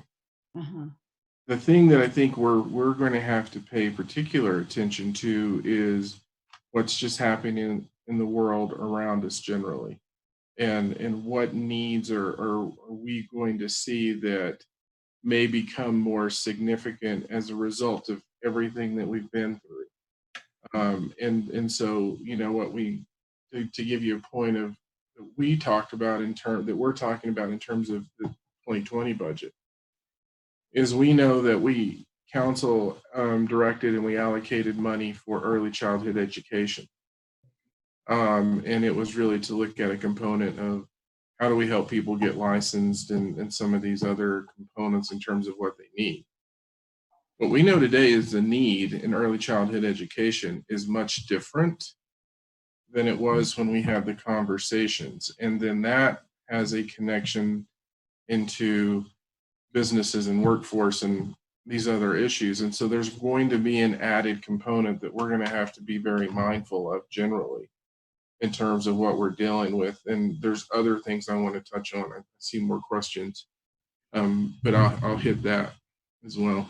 Yeah, and I guess some of these you don't have to, because I do have other questions, but I think that I can just direct an email and maybe if you have an opportunity to do a little tutorial for a couple of us, throw me in there.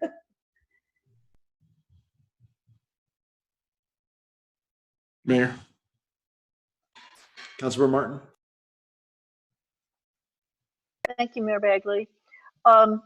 Actually, the example of early childhood education was one that I was going to use, so it's a good segue, I guess.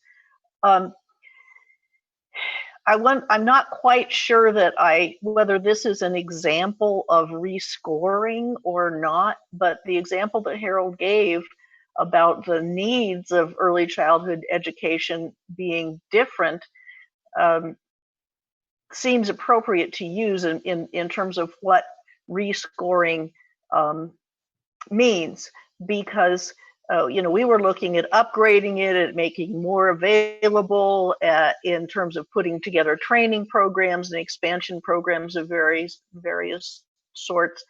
And now what we're finding is, because of the need to maintain social distancing, in terms of the need to never, ever, ever let a caregiver work sick, it's having stable classes for childcare, so that we can't mix the kids up when the number in the class goes up and down. All of those things are making early childhood education be much more expensive than it was. So the way in which we subsidize that and the amount, is that kind of consideration going to be part of the priority-based budgeting? Because I think it has to be, but I'm not sure how it works in the process. So I think Teresa, if I misspeak, you correct me immediately. But one of the questions they look at is this service provided by others? That's one of the criteria pieces. Well, if that changes dramatically, that's going to change that component in terms of how you rank it. If, let's say, you theoretically lost, and I'm just throwing a number out, I don't know anything about this, but if you lost 40% of the child care providers, that's going to impact that component of the scoring, correct, Teresa? Correct. Because it changes the landscape dramatically. And so it'll be embedded within those components in terms of how we evaluate.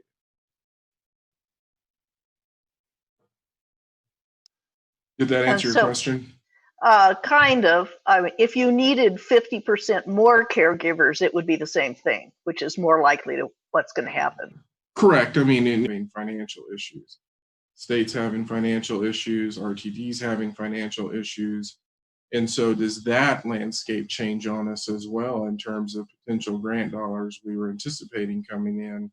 And does that look different? So all of the world that's moving around outside of us right now, we're going to have to be mindful of to ensure that those scores really reflect what we're looking at today. Because as I've said before, normal's new in how we look at many of the programs and services we've been providing. All right, anyone else? All right, Harold, do you have anything else? I do have a couple of things. I forgot to mention earlier my update. One of the things that we're trying to do is also work collectively with our partner groups to be creative on certain issues. So one of the things that you're going to see, at least for the next few days, and then we're going to evaluate it on a regular basis, is the whole concept of curbside pickup.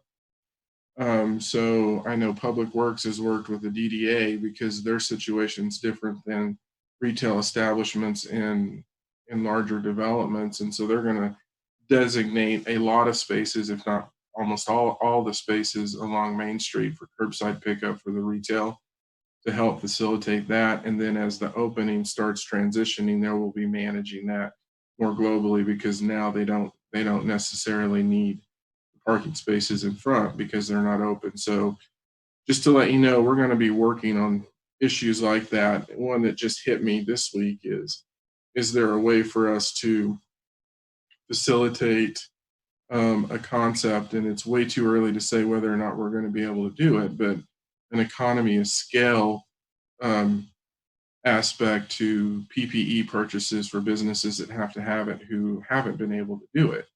And there's a way for us, if we can really work with Jessica and Kimberly and Scott and all the businesses and find a way to bring that information together, can we help facilitate the acquisition of PPE for them, utilizing an economy of scale? While it's not a direct allocation of dollars, it still is an ultimate cost savings for businesses. And so those are the kind of things that we're starting to see, because I think the one thing that we all know is creativity is going to be incredibly important as we continue to move through this and we see issues that are developing across our community, both from a business perspective and an individual perspective.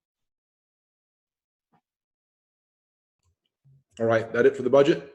That's it. All right, mayor and council comments. Anybody? Let's start with Councilmember Hidalgo Faring. Okay, thank you, Mayor. So I have a couple of comments. One, it is in regard to, and again, this was kind of going on prior to me sitting on council, so I've never had the opportunity to meet Dr. Helmig. I've heard him speak, and I followed the work, but I've never really had a chance to know him or get an insight of what happened at CU Boulder. Nor do I, that's not my concern. The information that he's provided is to me is very profound, and it's really opened my eyes to what is happening to our environment and how it's impacting our health and well-being. And so, I was disappointed to hear that.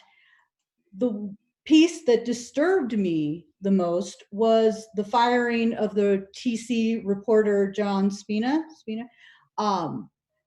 that was something, and I just felt like I need to make something public. I'm very concerned with that piece, that someone who is reporting this information and then all of a sudden gets fired and is discrediting, the institution. Seems like it's discrediting not just Dr. Helmig and this reporter, but just the whole research in and of itself. And so that is something that I am really concerned about, and I would like to kind of know more about why this is all happening. And I really want to make sure that and I support Dr. Helmig and his work, and I would like to see something in the long run where we can collectively say, we do support this work, we value this work, and we need to have his work continue.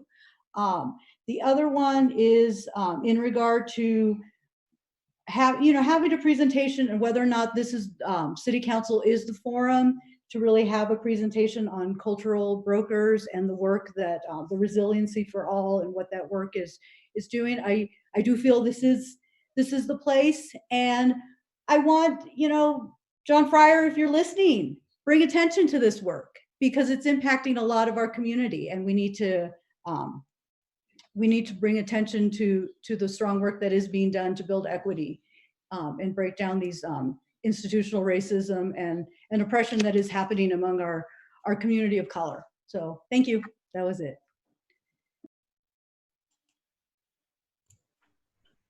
Councilmember Christensen.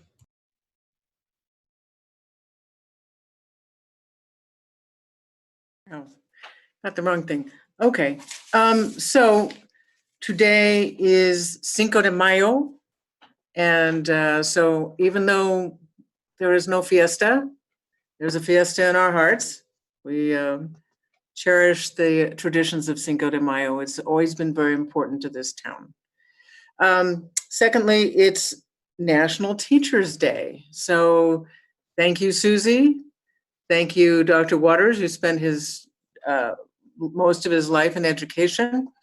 And all the other people who are working tirelessly trying to educate people in a very different new way. Which, from what I hear, has many glitches, but that's okay. They're kids, they're tough, they're resilient, and the teachers are even tougher. So thanks to all the teachers, and everybody stay healthy and wash your hands.